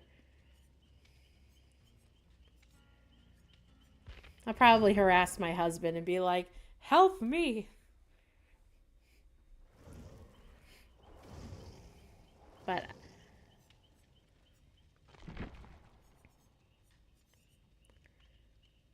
what do I want to run?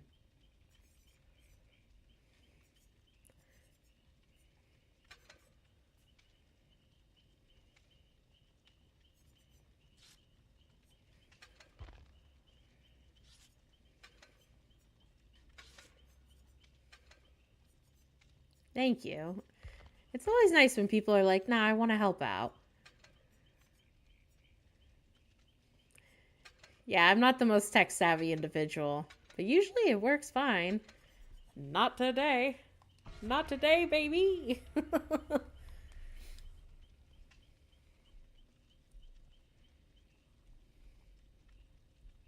Aw, I'm sorry that people take advantage of you.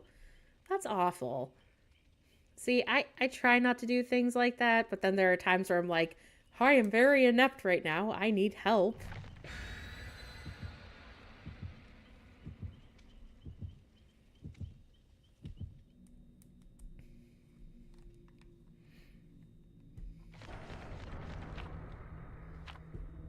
I like playing Ashley sometimes because he'll say some funny lines. Like if you're in the waiting queue, he will say, if you play killer, he'll say, "Ooh, look who's shitting in the tall grass," you know.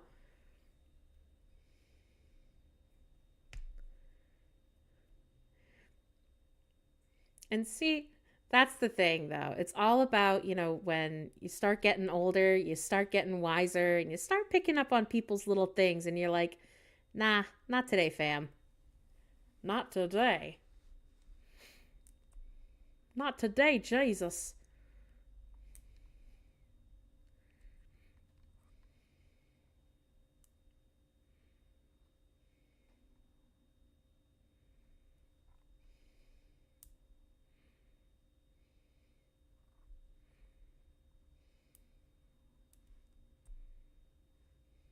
I do feel like they did Ellen Ripley just a little dirty in this game. Like, I don't like the way her Survivor model looks. Look at Ash and all that big old chin. Oh, yeah, he's all chin.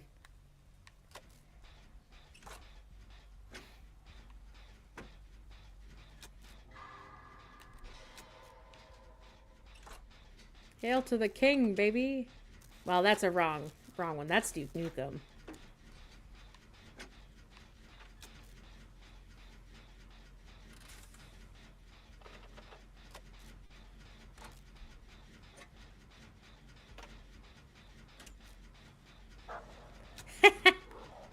Bye, Felicia. Hey, girl.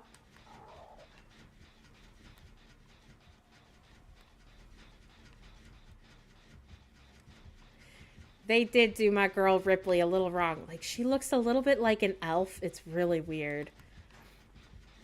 Like, I'm not really here for it. I was so upset. Because she's like the power woman, of horror movies.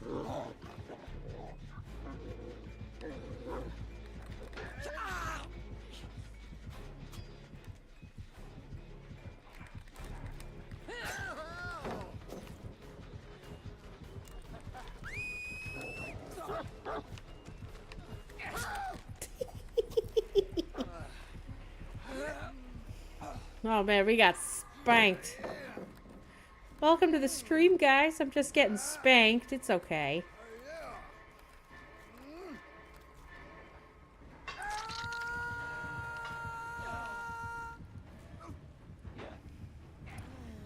Like, one thing I will say is that they did a phenomenal job with the xenomorph. I love the design of the xenomorph. That is chef's kiss. They did not fuck that up. So I'm happy about that at least. But like my girl Ripley, no. Not my girl. You know, it would be really interesting if they brought like the T-1000 into Dead by Daylight for the Terminator. I would actually not be mad at it. Like, that would actually be really cool.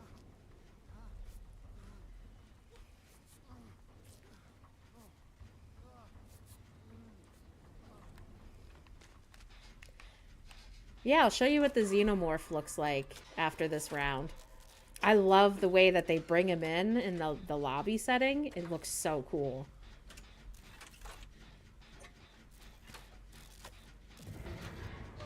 I mean, never say never. They could always bring Terminator to Dead by Daylight. I mean, they're going to probably bring, you know, The Walking Dead, Rick and Michonne to this game. So, why not? There's so many possibilities. Which one was the T-600? I can't remember. Is that the, like, sleek female one?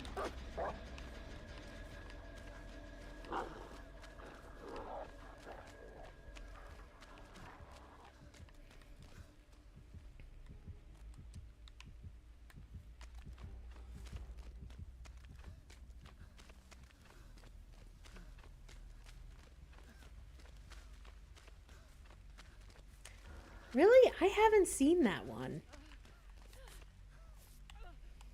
Why does it also give me, like, Jason Voorhees in space vibes?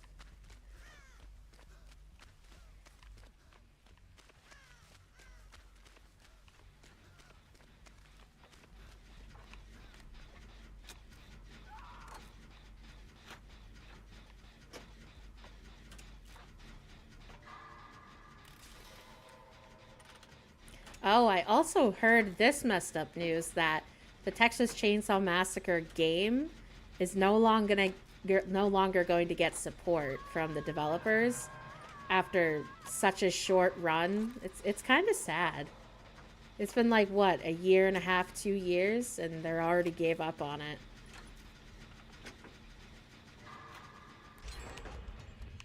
A lot of people are pissed.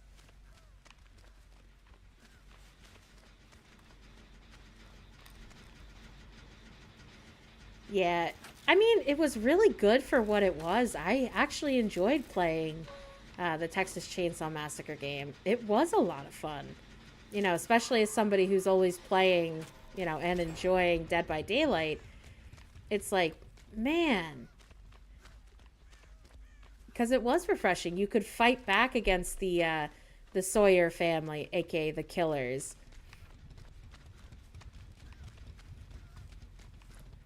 So it is disappointing, and there are a lot of people who've supported the Texas Chainsaw Massacre game when, you know, they were developing it and it was coming out.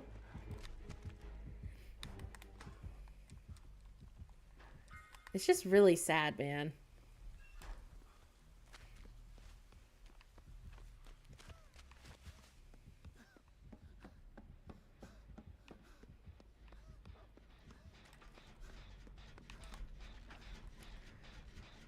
Oh, so the female Terminator I'm thinking of is the TX.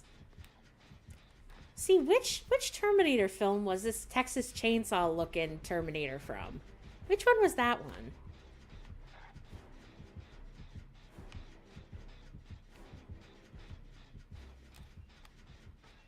Okay, I guess she was like, fuck this shit, I'm out.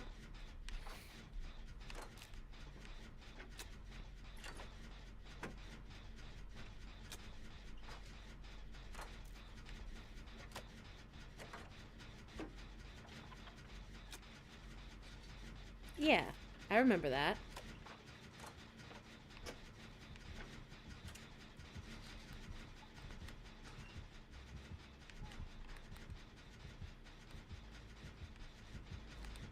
Nope, we're good. Gotta get up in there.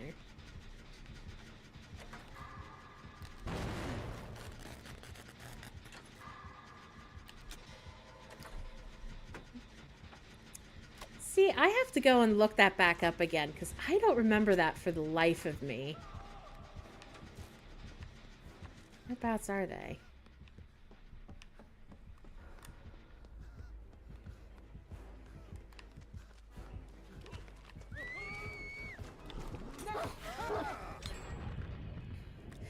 See, why can't you, like, blind the dog by doing that?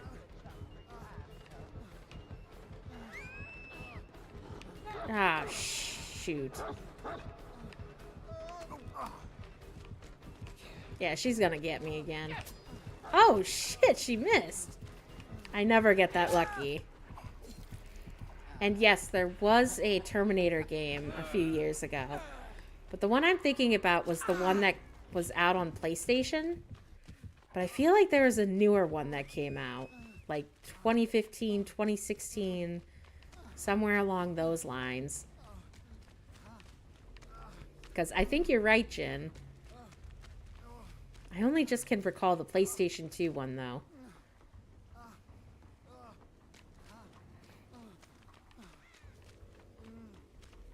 I'm just gonna stay here and heal.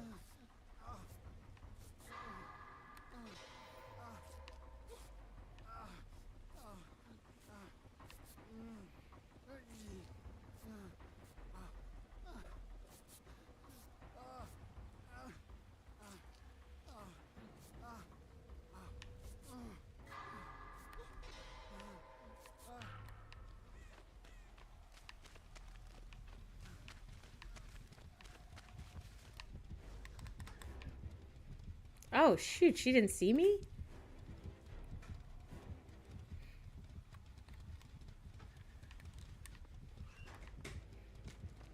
Now we just need to find a generator and just park ourselves on it.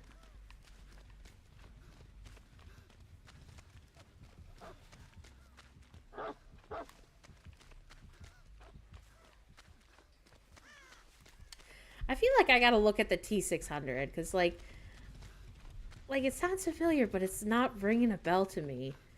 And the funny thing is, I just watched the first one, like, what was it, like 3 or 4 months ago? It was, like, real late at night. Me and my husband were watching it.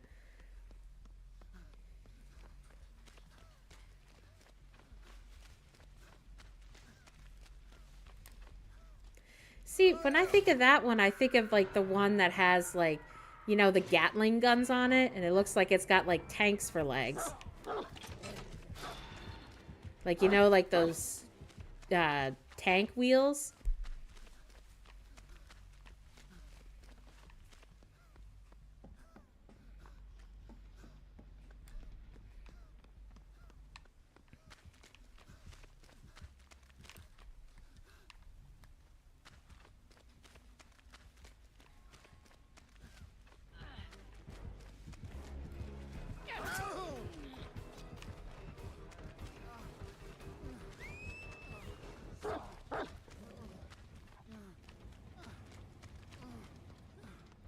I'm hoping that maybe I can distract this hoe for a second.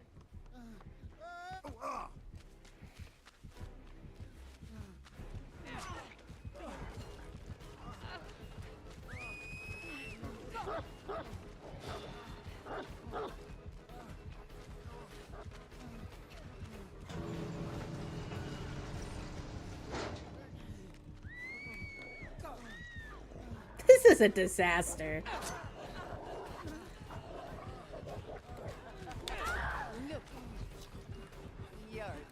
Alright, I'm leaving.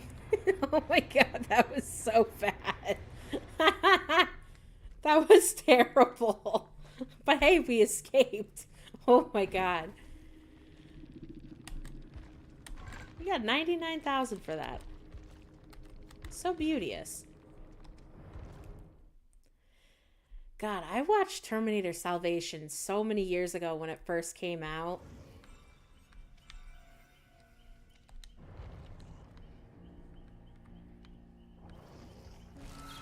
Alright, so I said I would look at killers.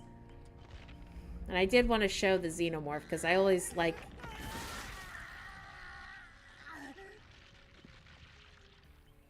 I hate this guy. I hate Kaneki. I don't like his sounds. I don't like his screams. I'm not here for it.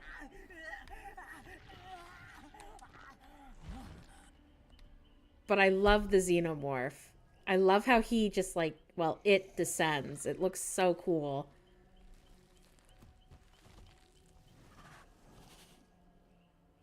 That looks so cool. Look at him. They did him right. Oh, my boy. Mwah, chef's kiss. Love him. So good. But yeah, these are all the killers. So if anybody wants to see a killer, let me know. I don't mind clicking. But I want to play as killer because the lobby wait times are going to be really long. And I know people are going to get mad at me if I play killer because everybody gets a little spicy about something. Kiss my grits. I love how he said kiss my grits. But yeah, this is how Ellen Ripley turned out. I don't like it. I don't know, she just looks so compact. Like, she doesn't look like the tall Sigourney Weaver that we know. And she has, like, a flight suit, too.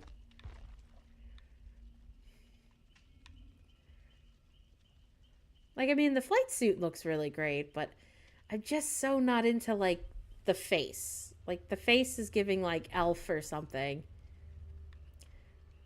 True, I agree, but they call her Ellen Ripley, though. So, I mean, if you're going to call somebody, you know, Ellen Ripley, you might as well try to go all the way. But,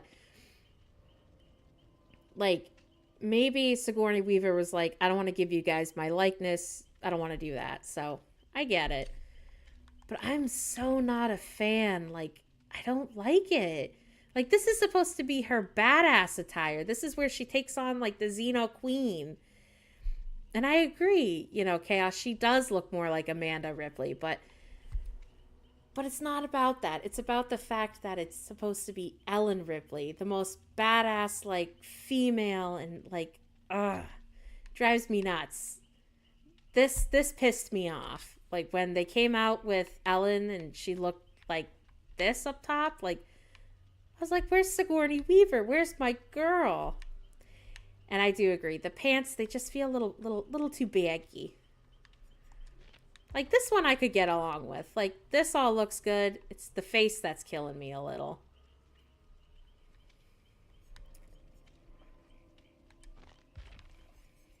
Drive me nuts, though. Also, Alan Wake looks like John Wick right here.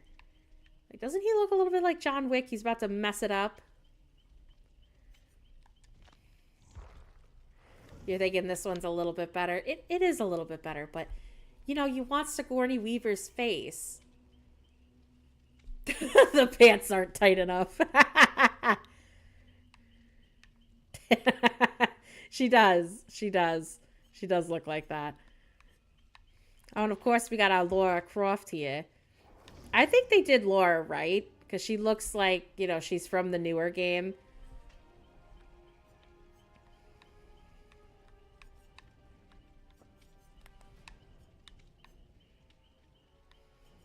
Of course, we got our boy Leon Kennedy here. The new police recruit. I think they did an okay job on him. I'm not crazy about how his face came over. I think his face looks a little eh.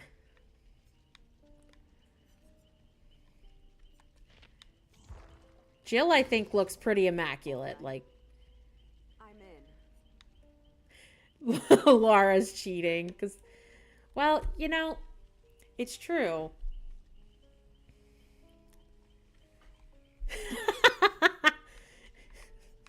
So you're saying that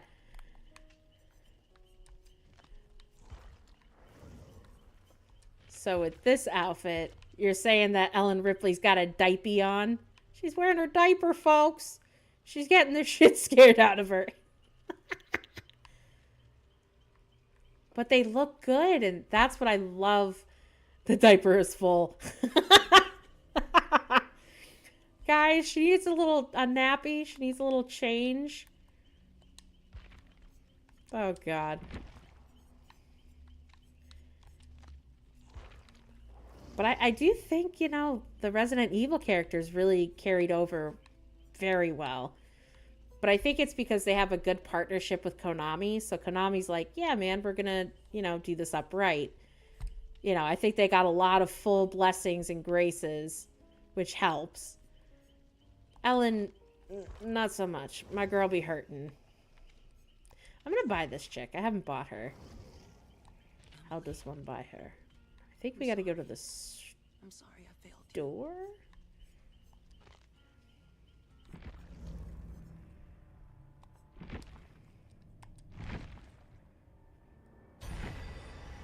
Cool. So we got to buy her with in-game currency.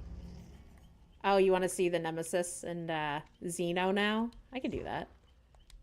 That's easy peasy. So we were looking at the Xenomorph earlier. I think you went a little AFK for a second.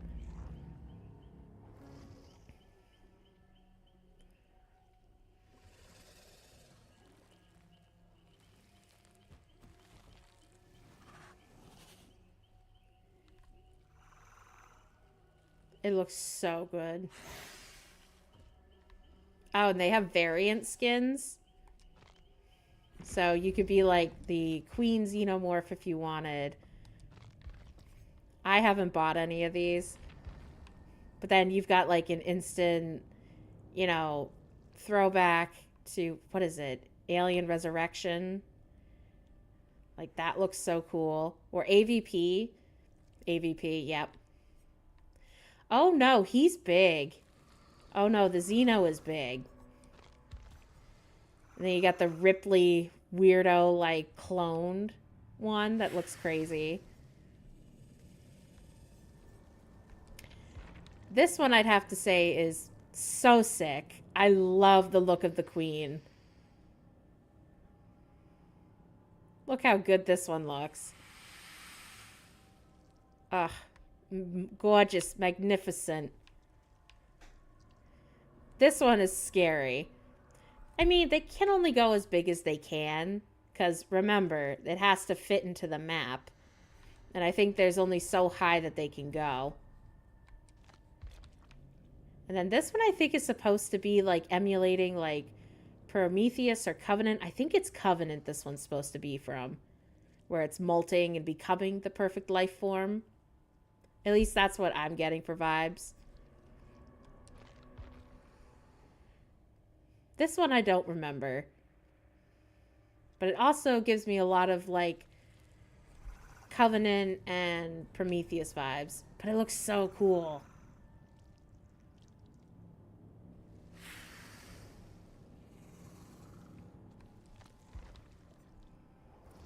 And this one is part of their like Blighted collection. So this isn't like movie accurate or anything. This is something that Dead by Daylight got approval to do because obviously it's licensed. So you like the molting one? Probably. But I do really like the Xeno Queen.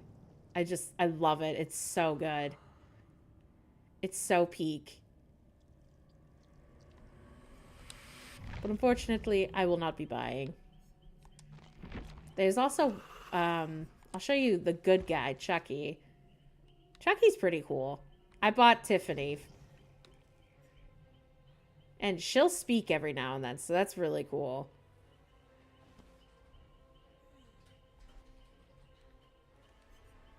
It's funny, so they'll antagonize people. And then there's Chucky, just waiting. I love the laugh.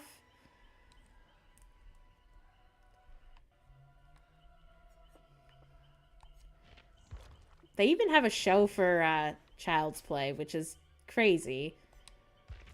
I think it gets a little too outlandish, though, the show. And I tried hard watching it, and I was just like, I can't get with it. I love when they have their son, Glenda. Glinda. We'll play as Orella, because I haven't played her yet.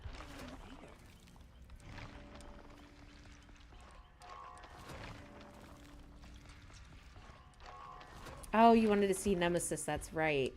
Thank you for reminding me.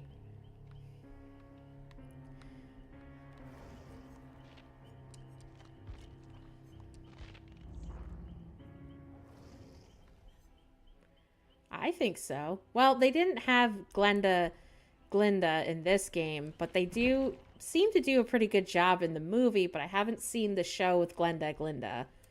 I haven't gotten that far. What the hell's a nemesis? Your girl's blind. I know he's in here.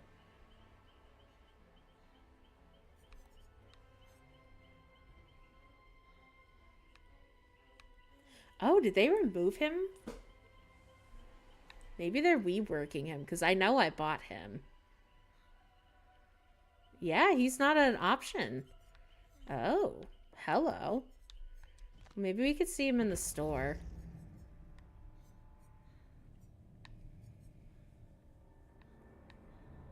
Oh, he's not even in the store. Oh.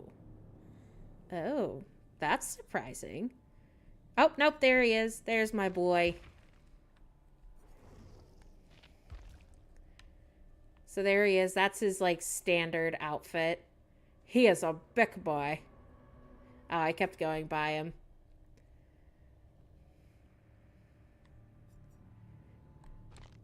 Then this is, like, the OG version of him.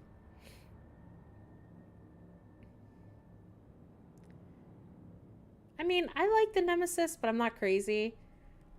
See, he is kind of like the classic. And then this is the Blight variant.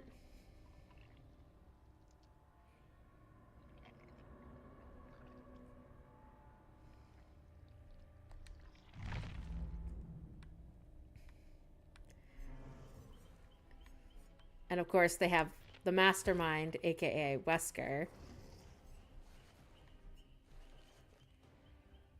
He chokes people.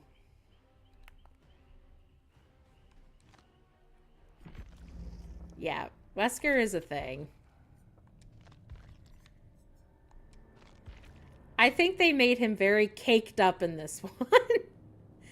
Like his booty cheeks said, like, "Hey girl, hey." Yeah. And he talks. I love when he talks. It's so good. You're like, oh, hell no, not with the cake. His ass has always been that tight. I mean, he caked up. He got that cake. See, to me, you know, the way he does, like, his whole, like, you know, grapple move on everybody, it's like a chokehold. It's so funny. It's always the tight pants. I like that they left his face alone for the Blight variant. They left him looking like a pretty scary guy. Like, he's so pretty that he's scary. And of course, we got the Stars version. I feel like they took the cakedness down a little bit on this one.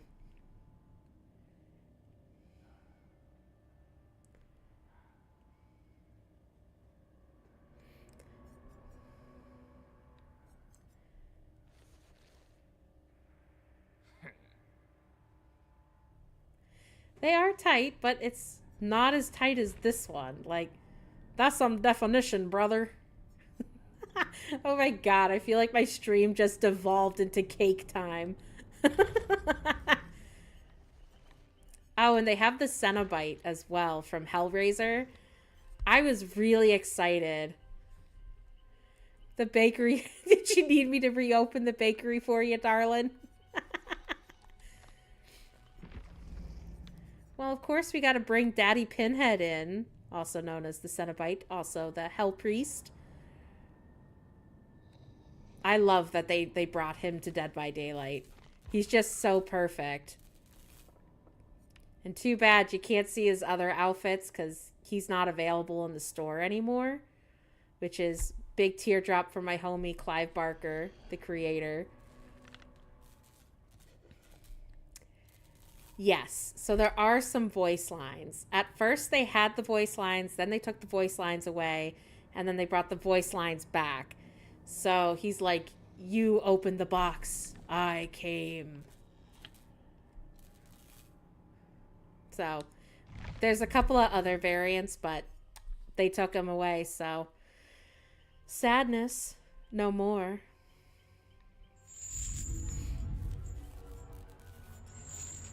Oh, and of course we have the ghost face. I feel like there's so many variants for Ghostface. So I think they pulled the Cenobite, the Hell Priest, because there was an issue with the licensing with Clive Barker. So chances are they're going to renegotiate with Clive, at least I hope, and maybe bring him back to the store, kind of like what they did with Stranger Things for the Demogorgon and their characters. So this came back. So for a long time, the Demogorgon was gone. So chances are it's all a contractual thing, and that's probably why they pulled him.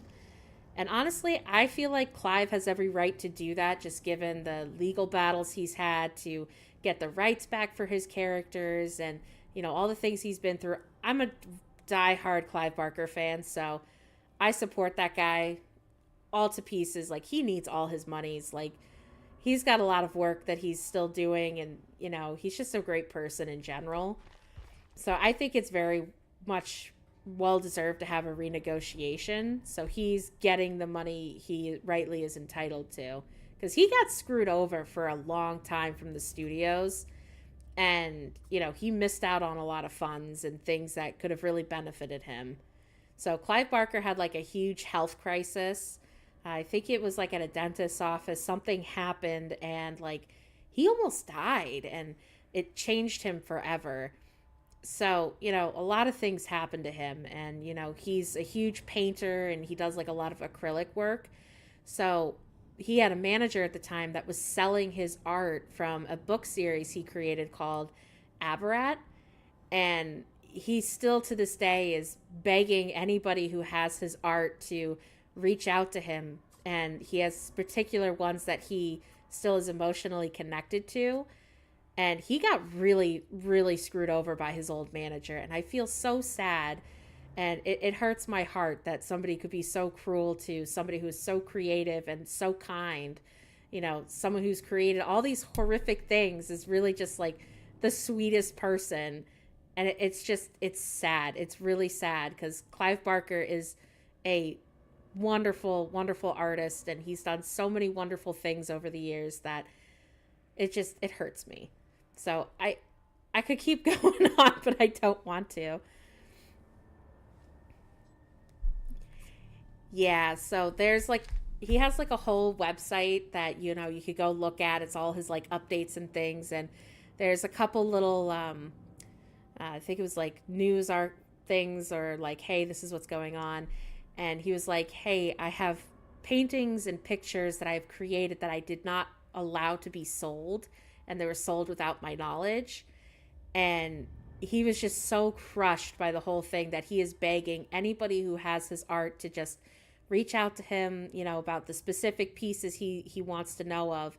And there's one that comes off the top of my head. It's called the Terry Cat paintings, and they're tied to his Abrat series, and he's got this whole world building he's done. And it's sad because he's not done with his series, and he's working on his 4th book. So for him, as an artist, losing that painting, it was such an emotional thing for him, and it's still emotional. My heart, I could cry because I feel so bad for him.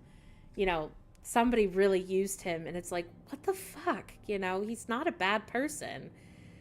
So I hope one day he does get to reconnect with his art, because he still has so much more he's creating and he wants to do with it. And it wasn't about the money for him. It was about the emotional connection. Like, he was not ready to sell, and he was not ready to sever that connection he had with his art. And it's just so, so sad. And I hope he does connect with it at some point. But he is still selling art, but he's got great people now. He's got a whole great team with him, and they really care about Clive, and that makes me happy. So, when there's these things that happen in Dead by Daylight in particular, where, he's like, hey, I'm going to pull my licensing, sometimes it's like, maybe it's for the best. But it's specific pieces that he wants and that he's looking for. Like, he has things that he's agreed to sell, and he's like, no, that was fine. But it's like, I think it's like 10 or 20 specific canvases that he's just emotionally tied to, because he spent a majority of his career building his Abrat literary series, and it's for like kids, like kind of like teenagers. and he's still creating the world. He's still tied to them. And it's just like, God dang. And he is a phenomenal author. I have like a couple of his novels, and, you know, I even cherish his Abrat series because you can't find it anywhere. It's, you know, older. It's one of my more like niche things that I'm kind of like, oh, I'm so proud to be like, hey, I own that. Like, I have this. And, you know, it's just, my heart, it goes out to him. I would love to buy one of his sketches. So he does sell sketches and stuff and little drawings he does. But Lord Almighty, they are expensive. They're like $1,000 to like, you know, up to $15,000. It's crazy. But if I made it, I would definitely buy one. Like, that would be cool, and I would frame it, and it would live in my house on the wall, and it would be just there. And I would look at it every day and be like, I love this. So this is some of the Ghostface variants. I feel like they've come out with a lot for him.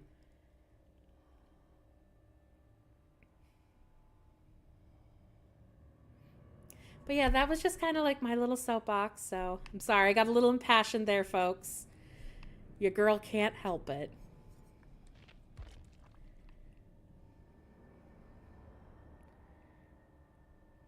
I do, I do appreciate that.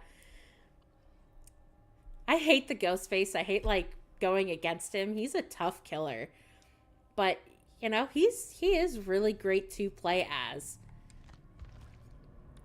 Like, he has no terror radius. It's literally like the pig and Michael Myers had a baby, and it became the Ghostface. Oh, well, I'm glad you like to learn about it. You know, there's little things that your girl knows that doesn't always get to come out. So I'm glad to share. You know, it's always good to be like aware of like other things people have done. And what drives me crazy is that everybody's like, oh, I only know Clive Barker because of, you know, Hellraiser. And, you know, that's all I know him for. And it's like, well, wait a second. He's done so many other things. Like, outside of Abrat, my most favorite novel of his is Cold Heart Canyon. Love it. It's amazing. And he's done so much work. Like, it's crazy how much that like some of these really influential people have done over the years. And it's like, damn. And you just don't really know. I like this one for him. This looks cool. I like how it's dripping in the back. It looks super sick. I don't know if I really like this one. I'm not really feeling the beak situation. I know, info dumbing. I love to info dump. I can't help it. You know, when it just strikes you right, you just gotta go and lay your piece. I'm such a potato. Yo, this was like everybody's Halloween costume in like the 2000s. I remember my cousin had one of these.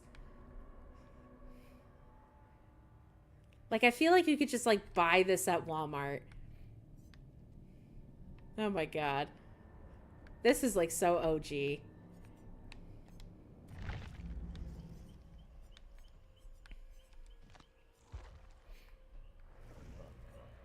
Oh, something else I got to learn the other day that I thought was so cool, that really surprised me, is that Robert Englund, the guy who plays the original Freddy, wanted to do a Freddy versus Jason versus Ash.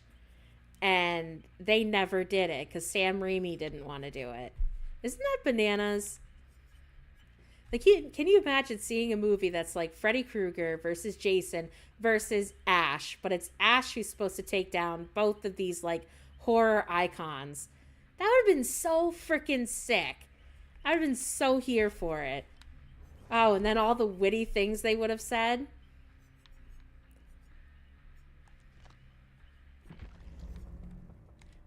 So this is some of the variants for Amanda, aka Jigsaw. I personally like this one because you can really blend in with the surroundings and really mess with a lot of people.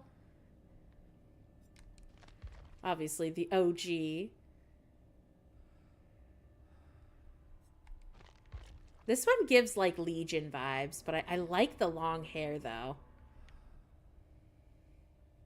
Yeah, so like Dead by Daylight's always doing something, always like expanding into more things.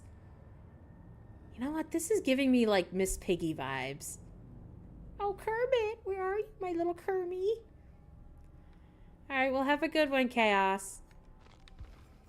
I hope you have a great rest of your day and you enjoy your Friday. Well, I'm glad I could show off all the cool stuff. And then that's the last Amanda one. She's like a queen. But anywho, let's get back to actually playing. So I'm going to go and play Survivor. Just because I don't want to wait. Your girl doesn't want to wait like forever. And sometimes killer queues can be like 5 minutes long. I'm just not here for it. I just want to play. I want to have a good time, y'all. But oh, how I could go on about so many different things.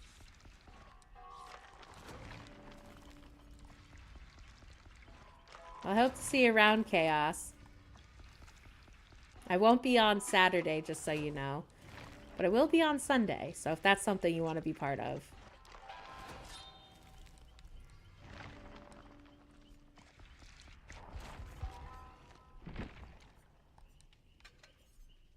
What else is her unique perk? I think it's this one. Then there was one more unique one for her. It's definitely not either of these. That's Adam Francis. Ah, it's this one. Rapid response. So who knows? Maybe we'll get the achievement for escaping with her. Did you guys know that this is their first official, like, trans character? And I think that's really cool. I think it's cool to have, like, those inclusive characters. I hope we get to hear, like, more voice dialogue. Because I heard that she's supposed to say more things. Like, kind of like how Ashley does. And how sometimes Nicolas Cage will. When you play them.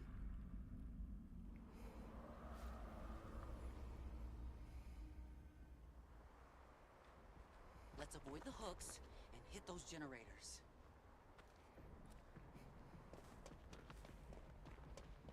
Alright, she's a take charge. I kind of like that.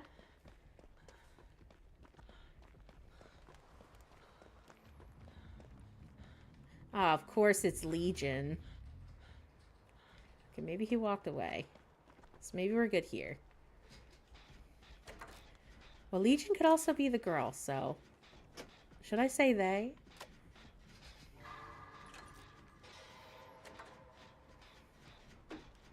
I have no idea what any of her perks though. Because, like, I just said, hey, let's just buy all the things and see what happens. So I definitely know I'm not using her right. Maybe. I don't know. I know she's supposed to be, like, a healer. Very much like Claudette Morrill.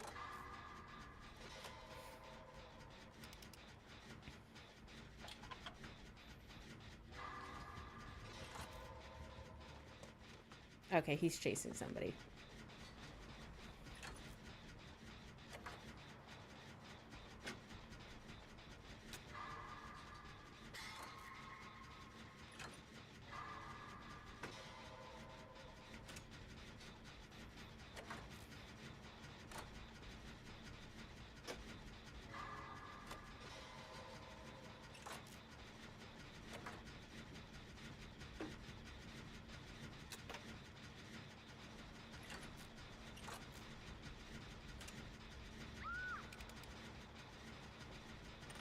Oh, we gotta lure down, folks.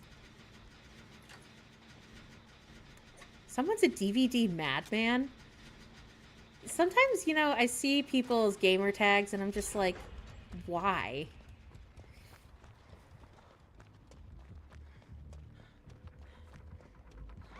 Oh, shoot.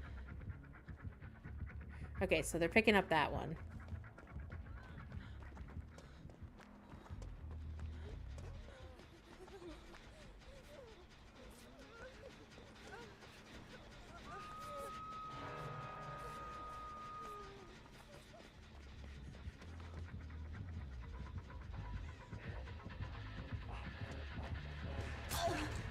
God, they sound like a growling dog. Did you guys hear that?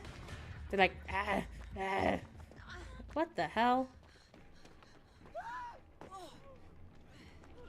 I haven't heard that out of Legion before. Sounded like a pug.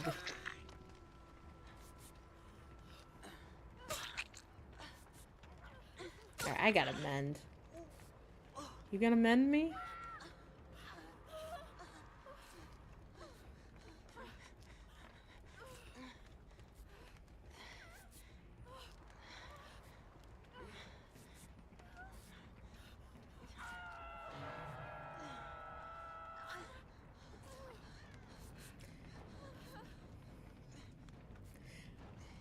I don't know if I'm vibing with Aurelia's breathing. Because I know some of the survivors, like they... Well, actually, most of the survivors have their own, like, breathing sounds. I don't know if I'm here for hers.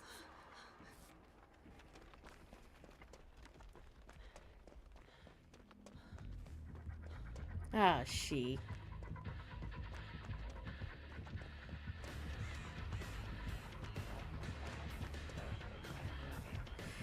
Dude, you hear that? They sound like a dog. Oh, I'm done for.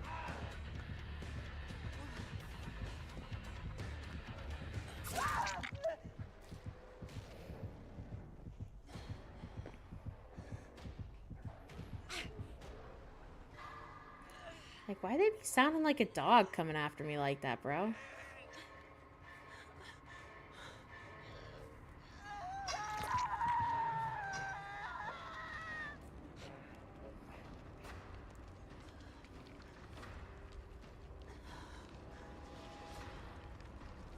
I do feel like I want to buy a different hair for her.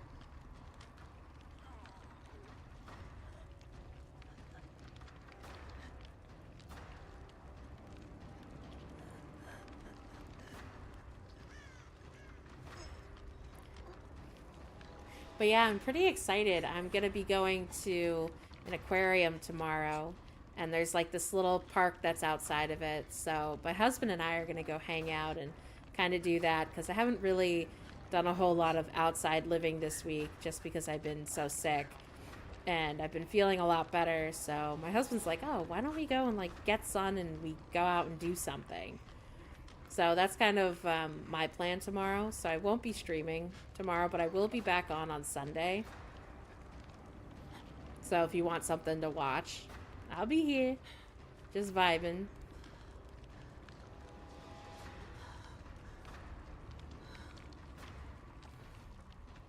Nice, so we got unhooked.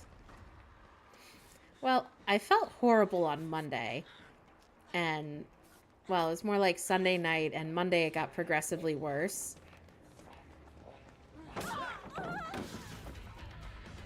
Fuck, why are you coming after me? Fucking guy.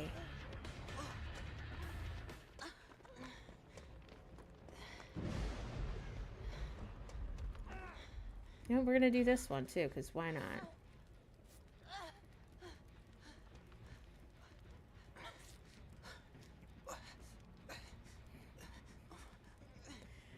But yeah, like I was saying, I have been feeling so much better. Like, the medication I've been on really has been fighting what I have had for my ears, and it's just... couldn't ask for anything better.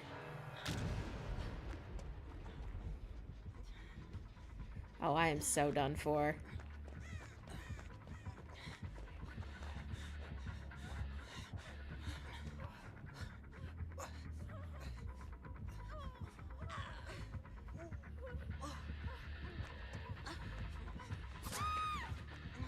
God dang it. Okay.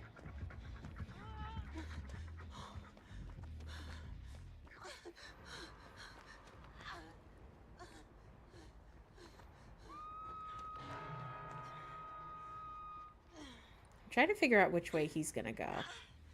Is he gonna come straight or go left? Okay, so he's chasing somebody. Oh.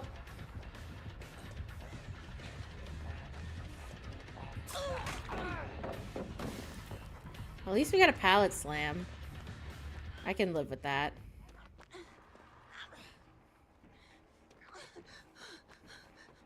So do you guys have anything fun planned for the weekend for yourselves? You guys going anywhere or do anything exciting?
Oh shit, I'm right by the basement. Oh sweet, I made it out. I did not think I was gonna survive that. I hate Legion, man. I feel like I can never get away from him.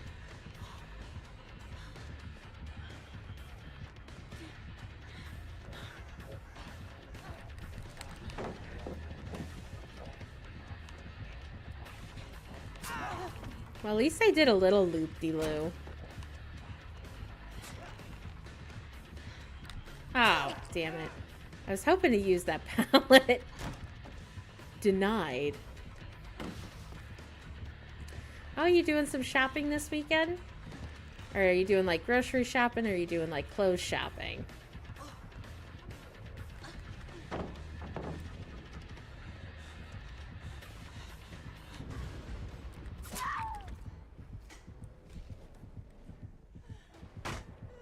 I know you said last weekend you were doing some shopping.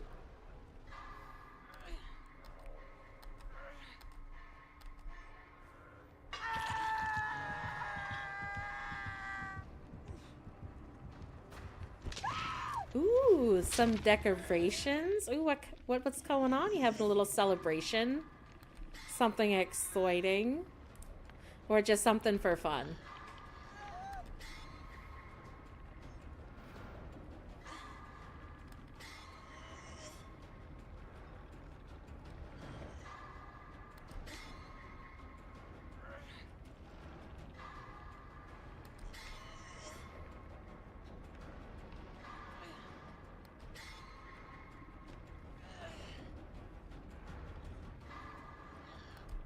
Ah. Yeah, I think they're just leaving me for dead.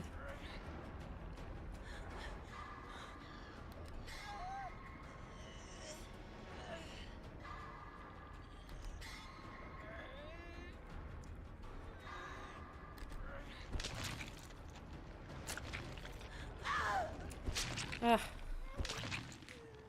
Okay, so you're getting some homier little goodies. I love that. Okay.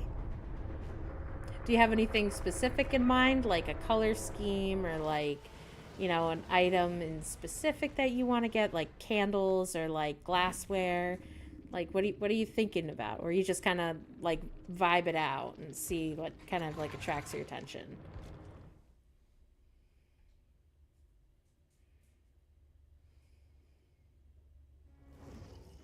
The last thing I remember, the cemetery and the farm.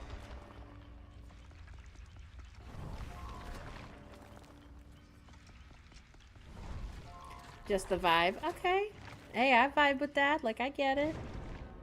Sometimes it's how it's gotta be, man. You just got to get that little vibe going and be like, ooh, this little buddy coming home with me. God, I haven't done any decorating in forever. You know what I've been talking about doing for like the longest time? I've been talking about painting, like painting some of the rooms in my house.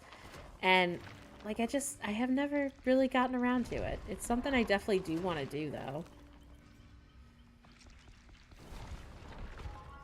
Now, what the heck are her perks, real quick? Ooh, okay.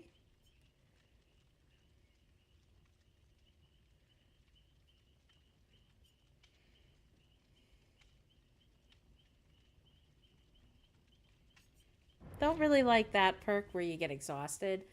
Not really feeling it. Because I feel like you just give your location away. I think it would be good with another combination, like maybe Lock or Slam. But yeah, I've been like wanting to paint like my bedrooms for so long, and it's like I picked out the color. It's this color called Balboa.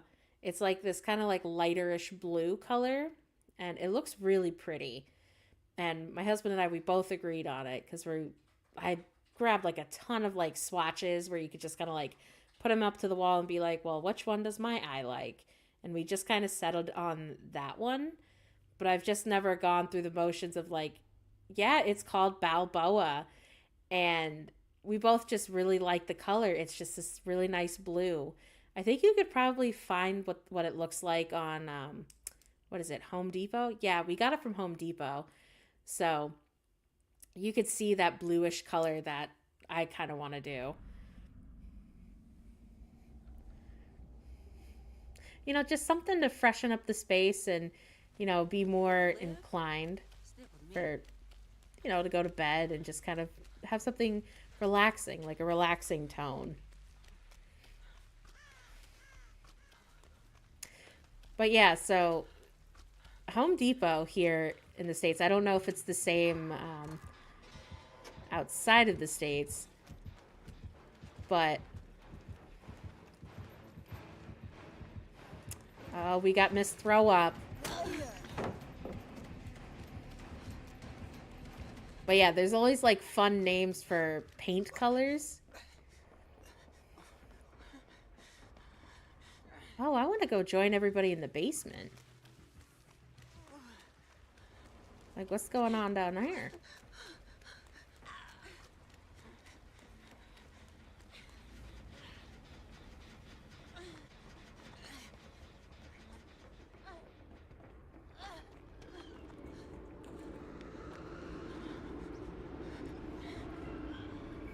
Exactly.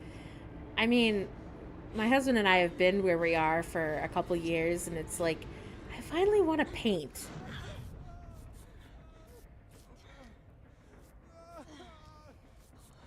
I really want to paint my downstairs area. It's like this grayish color that we have that just looks so drab and boring, quite frankly.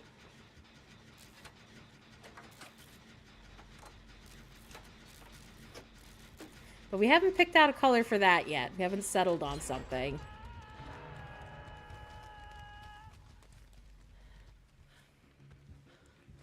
I think we're just going to park it here a second. She better not have seen me. Alright, we're good. Let's go hook rescue. Yes! Oh my god, it so is millennial gray. Because where we live and what we live in, it used to be a rental. And yeah, I think they did everything on like the cheap, and they just literally were like, hey, let's do something that everybody wants. Exactly, and it's true. You just gotta freshen up the area, make it homier.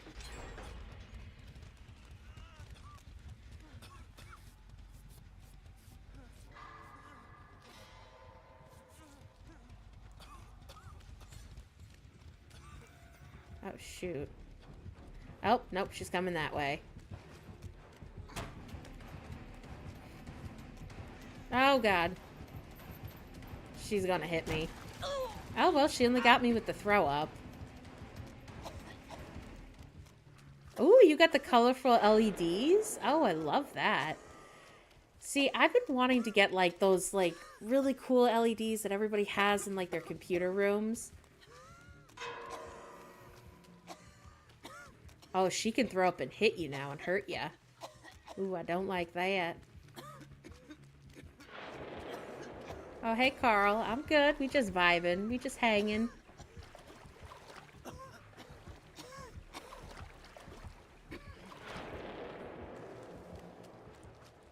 Do you have a preference of, like, what you set your LED colors to for your lighting? Do you do, like, you know, something for each mood? Because I have thought about getting those LED strips on Amazon where it looks really bright and like it's almost like a regular light bulb. Just because there's some areas of my house that do not have like fixed or like recessed lighting.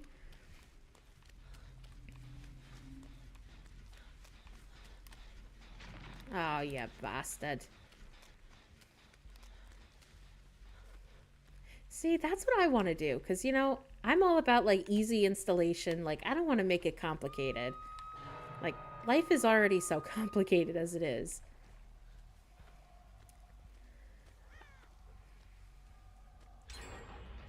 And that's what I love. I love the fact that you could really just set it to a mood or be like, ooh, I want mood lighting for a movie I'm watching. I want it to be scarier or so on and so forth. Or I want to make it romantic. Of course. Oh, no, Carl. I don't have Discord, unfortunately. I'm not a Discord kitten, unfortunately, for some of those out there. No, meow for you guys.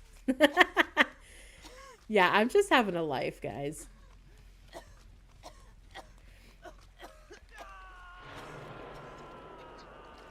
Yes, I do have Instagram. So I'm on Instagram, YouTube, TikTok, Facebook. So I'm on those. Oh, did she see me? Oh, oh, she definitely saw me now. Oh, guys, we're playing chicken. We're playing chicken with throw up.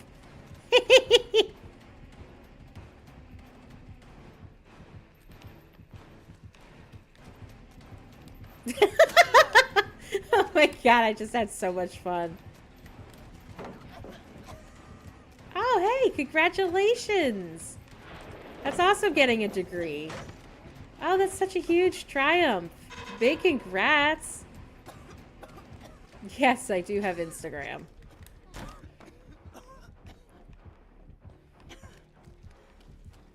I think this hoe's still trying to follow me.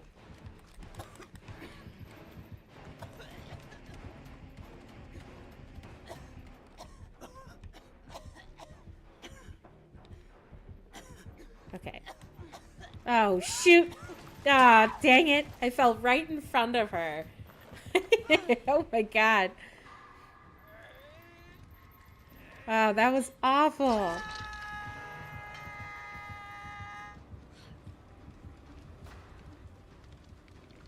Sure, you can add me yourself. It's Britsgeekstop.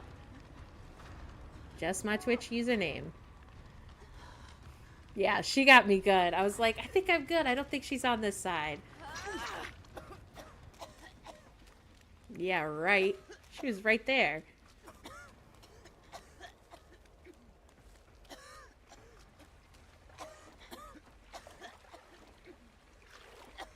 Like, hot diggity dog. She was like, I want that booty. I wonder if I could pick this silly calf. Their name is Silly Calf. Oh, shoot. She's back on me again. I'm screwed.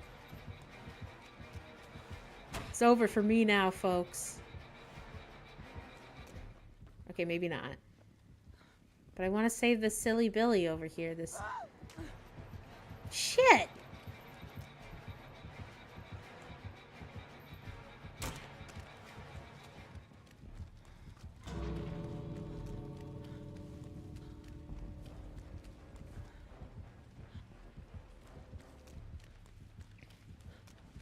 I gotta save my buddy.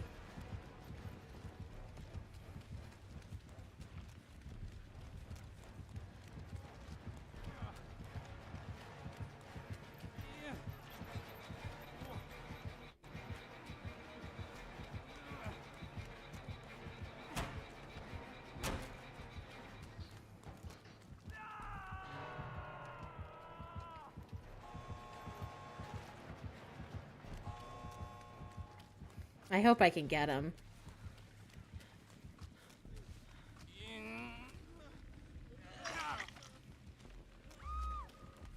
No, my buddy. I will body block.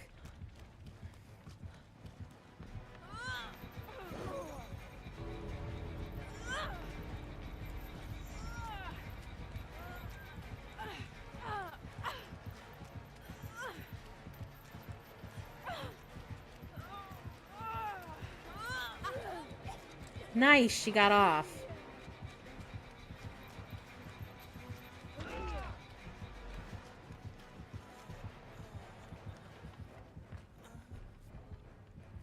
Oh man, I hope we can get Leon up.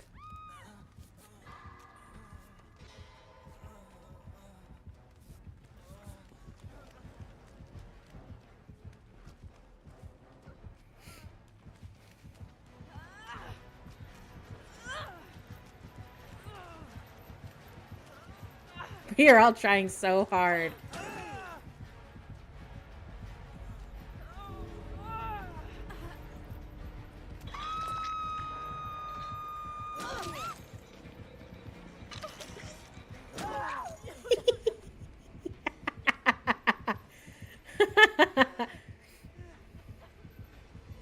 Oh my god. I'm gonna like put myself over here. Maybe I can heal.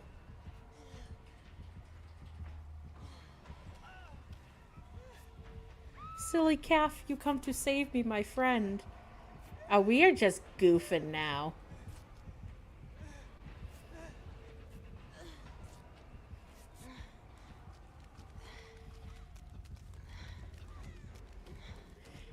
Yeah, I think Shaggy Moon's done for.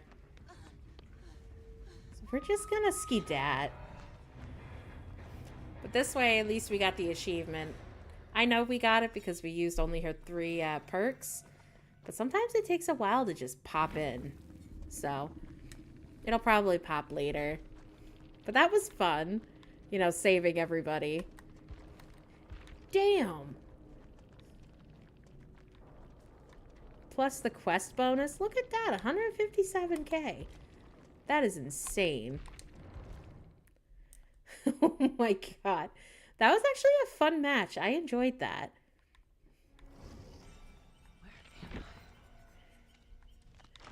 You're in the realm of the entity. You're gonna die. Oh my god. It's like, what the hell is it? Oh, it's driving me nuts.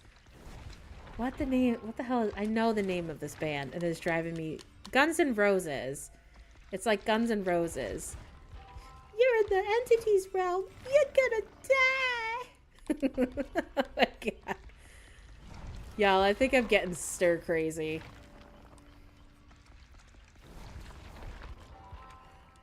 Oh my god, earlier we were talking about lobster rolls and I'm like craving like a really good lobster roll. But here's the thing.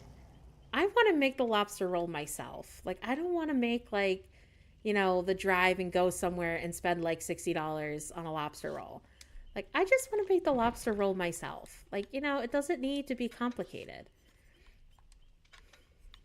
Oh, yeah, we'll go Backwater Swamp. I like going Backwater Swamp. It's good times. Excuse me. I'm not quitting. I ain't no quitter. Mama never raised no quitter. Mm-mm. But yeah, dude, I'm having like a craving for that. Like a good lobster roll. But the downside is I don't have lobster on hand and lobster is kind of expensive. So I'm thinking I might do like, I don't know, like a shrimp po' boy. So it'll be like shrimp in a lobster kind of roll situation. But instead of lobster, it'll be shrimp. So I'm thinking about doing that with like, I don't know, butter and maybe like, I don't know, chives, or maybe I'll do it with like a little bit of mayo. I don't know. I'm feeling a little eccentric tonight. Your girl is having the hunger. I think I played hungry today. Y'all, let's do it. So I'm thinking that's what I might be making for Din Dins. Because I'm just like, I really want like a lobster roll. But I don't want to pay the exorbitant amount of money for it, So I think I am going to do like some little shrimpy babies. Well, I mean, I think it's like medium or large size shrimp we have. I bought it on a whim. Okay, well, that's actually a lie. I didn't buy it on a whim. I bought it because my husband was like, ooh, I really want to do like shrimp scampi or something. But I've had it sitting in the freezer. So I just haven't gotten around to do it yet. Is there a totem back here? Okay, maybe not. So I think that's what I'm going to make for dinner. Ooh, you craving steak? Ooh, with some nice roasted potatoes? Oh, yes. Yes, please. I love me some good steak and petites. You really can't go wrong with roasted potatoes. Bro, I love potatoes. Like, I love carbs. Carbs are delicious. Like, life is good. Fuck you, diet. Well, look, they actually say it's better to eat potatoes than it is to eat rice. Believe it or not. So it's not the end of the world if you eat some potatoes. I mean, you don't want to eat like 5 pounds of potatoes. What? Oh, thank you for the flash grenade. I appreciate that. I will pick that up.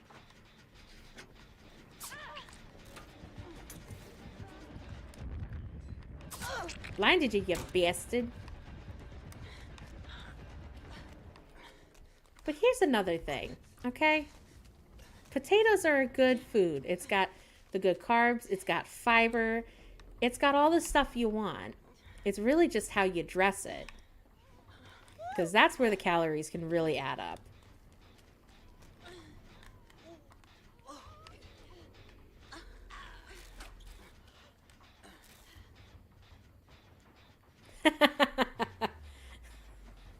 Well, obviously, you gotta have steak with your potato. See, sometimes I call potato potate, or the tato. Tater's precious. I'm not gonna let nothing happen to you. Oh, that was very reassuring. I appreciated what she just said. She's like, nothing will happen to you. Oh, she's so awesome. I love that.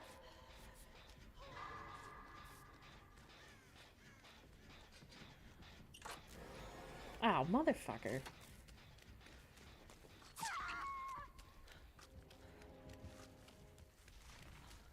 I'm trying to remember where that boat was. I think it's on this side of the map.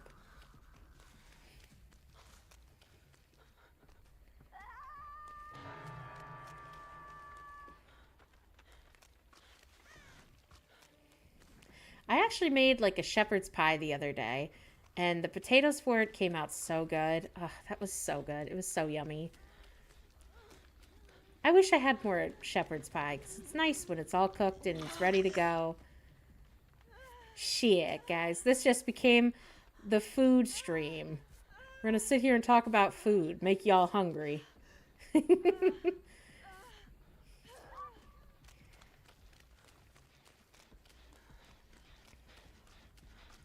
And I also made quiche. Quiche is really good. I love making quiche. Quiche is so easy. It's like one of my favorite like breakfasty things to make. Like I don't make it all the time because like the crust has a lot of butter in it. But man, there's nothing wrong with like a good quiche. Like man, quiche is good. Oh, it was crazy. The other day I was going like, you don't know what quiche is? Okay, is it quiche or is it shepherd's pie? Which one do you not know? Because I kind of was like rambling for a second there.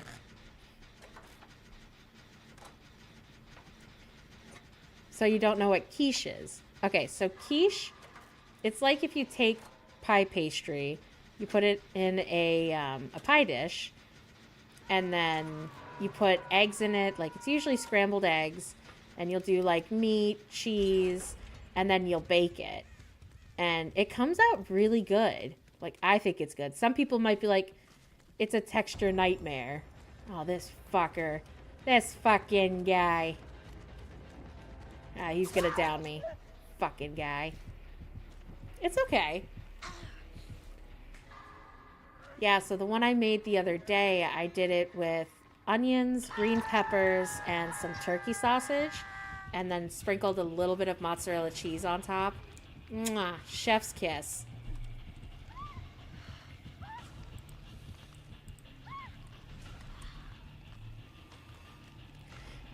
I do have to finish editing my video for that.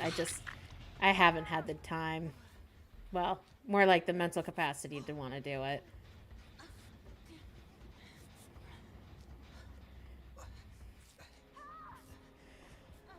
Fudge! Everybody's down in the basement. Aw, fudge. Big no bueno. So I think what I might do is I might just park it. And I'll wait for him to come up. Oh, he sees me. I see you, you little butthole. Yeah, come on. Of course, that chick's all the way over there.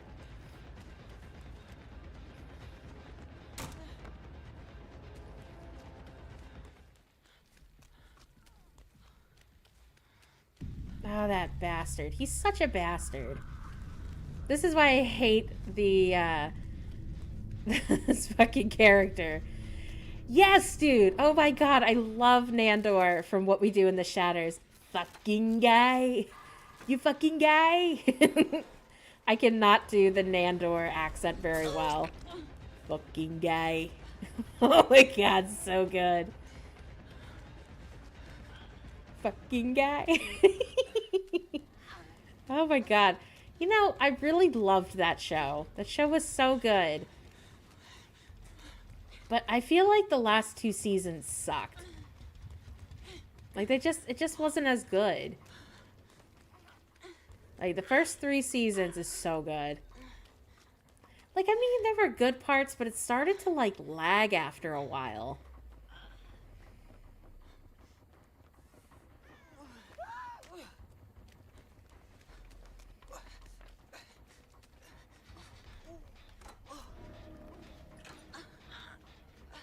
I do love Nadia. Nadia. Oh, you haven't seen them all? Oh, man. You are missing out. It's so good. Like, I really love the first 3 seasons. And I think my favorite character is the Baron. Baron Afanas. So good. But, like, the last seasons, they lag so fierce and so badly.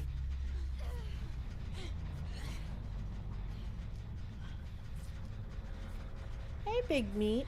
My cat's coming to say hi to me. He's like, hey, what's happening? You almost done? Oh, it's alright. But hey, when you do, you gotta let me know what you think. Oh, I could talk about that show. Like, we could really get into the thick of it. The first few episodes are freaking comedy gold. Comedy gold.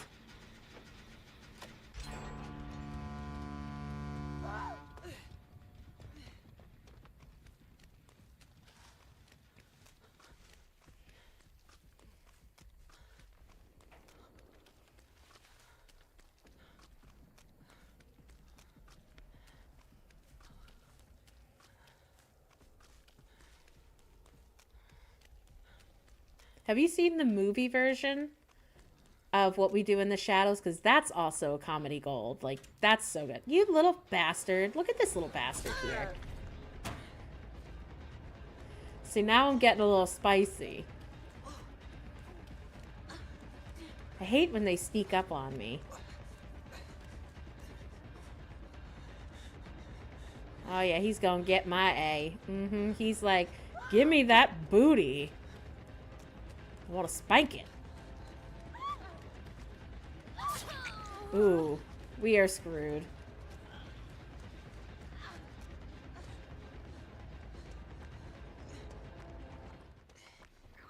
Okay, maybe not screwed.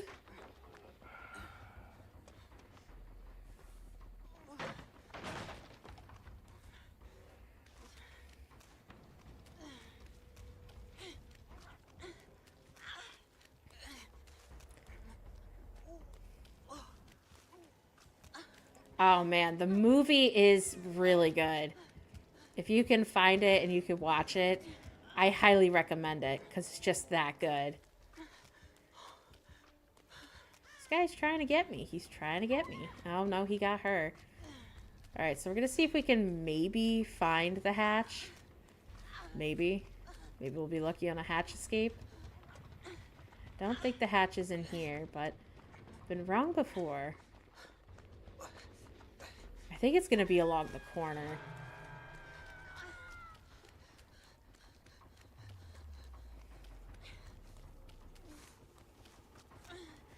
Well, I can't leave her hanging, so... we're gonna go for her. Yeah, I feel ya.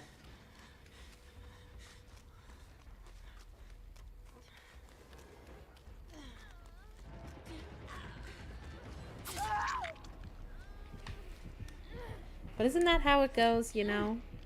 You want to see all the things and do all the things. See, my husband and I, we used to, like, watch this stuff because there was a point where, you know, we didn't have a lot of money. We weren't going out to do a lot of things. And sometimes it was just cheaper to watch something, you know?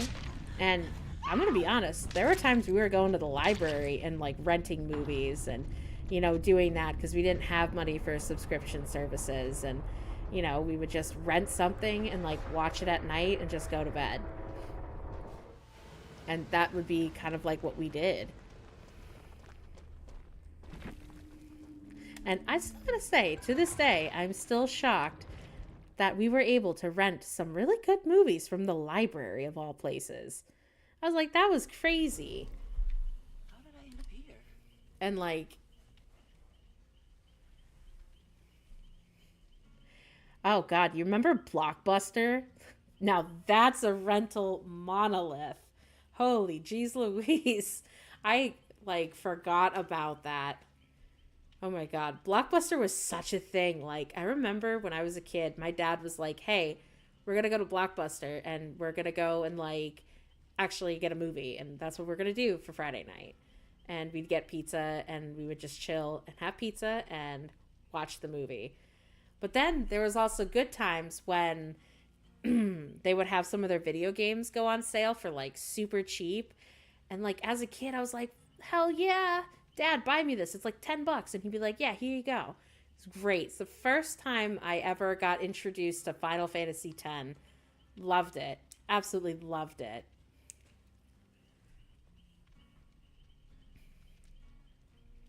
Oh, what show did you watch during the pandemic? What show was it?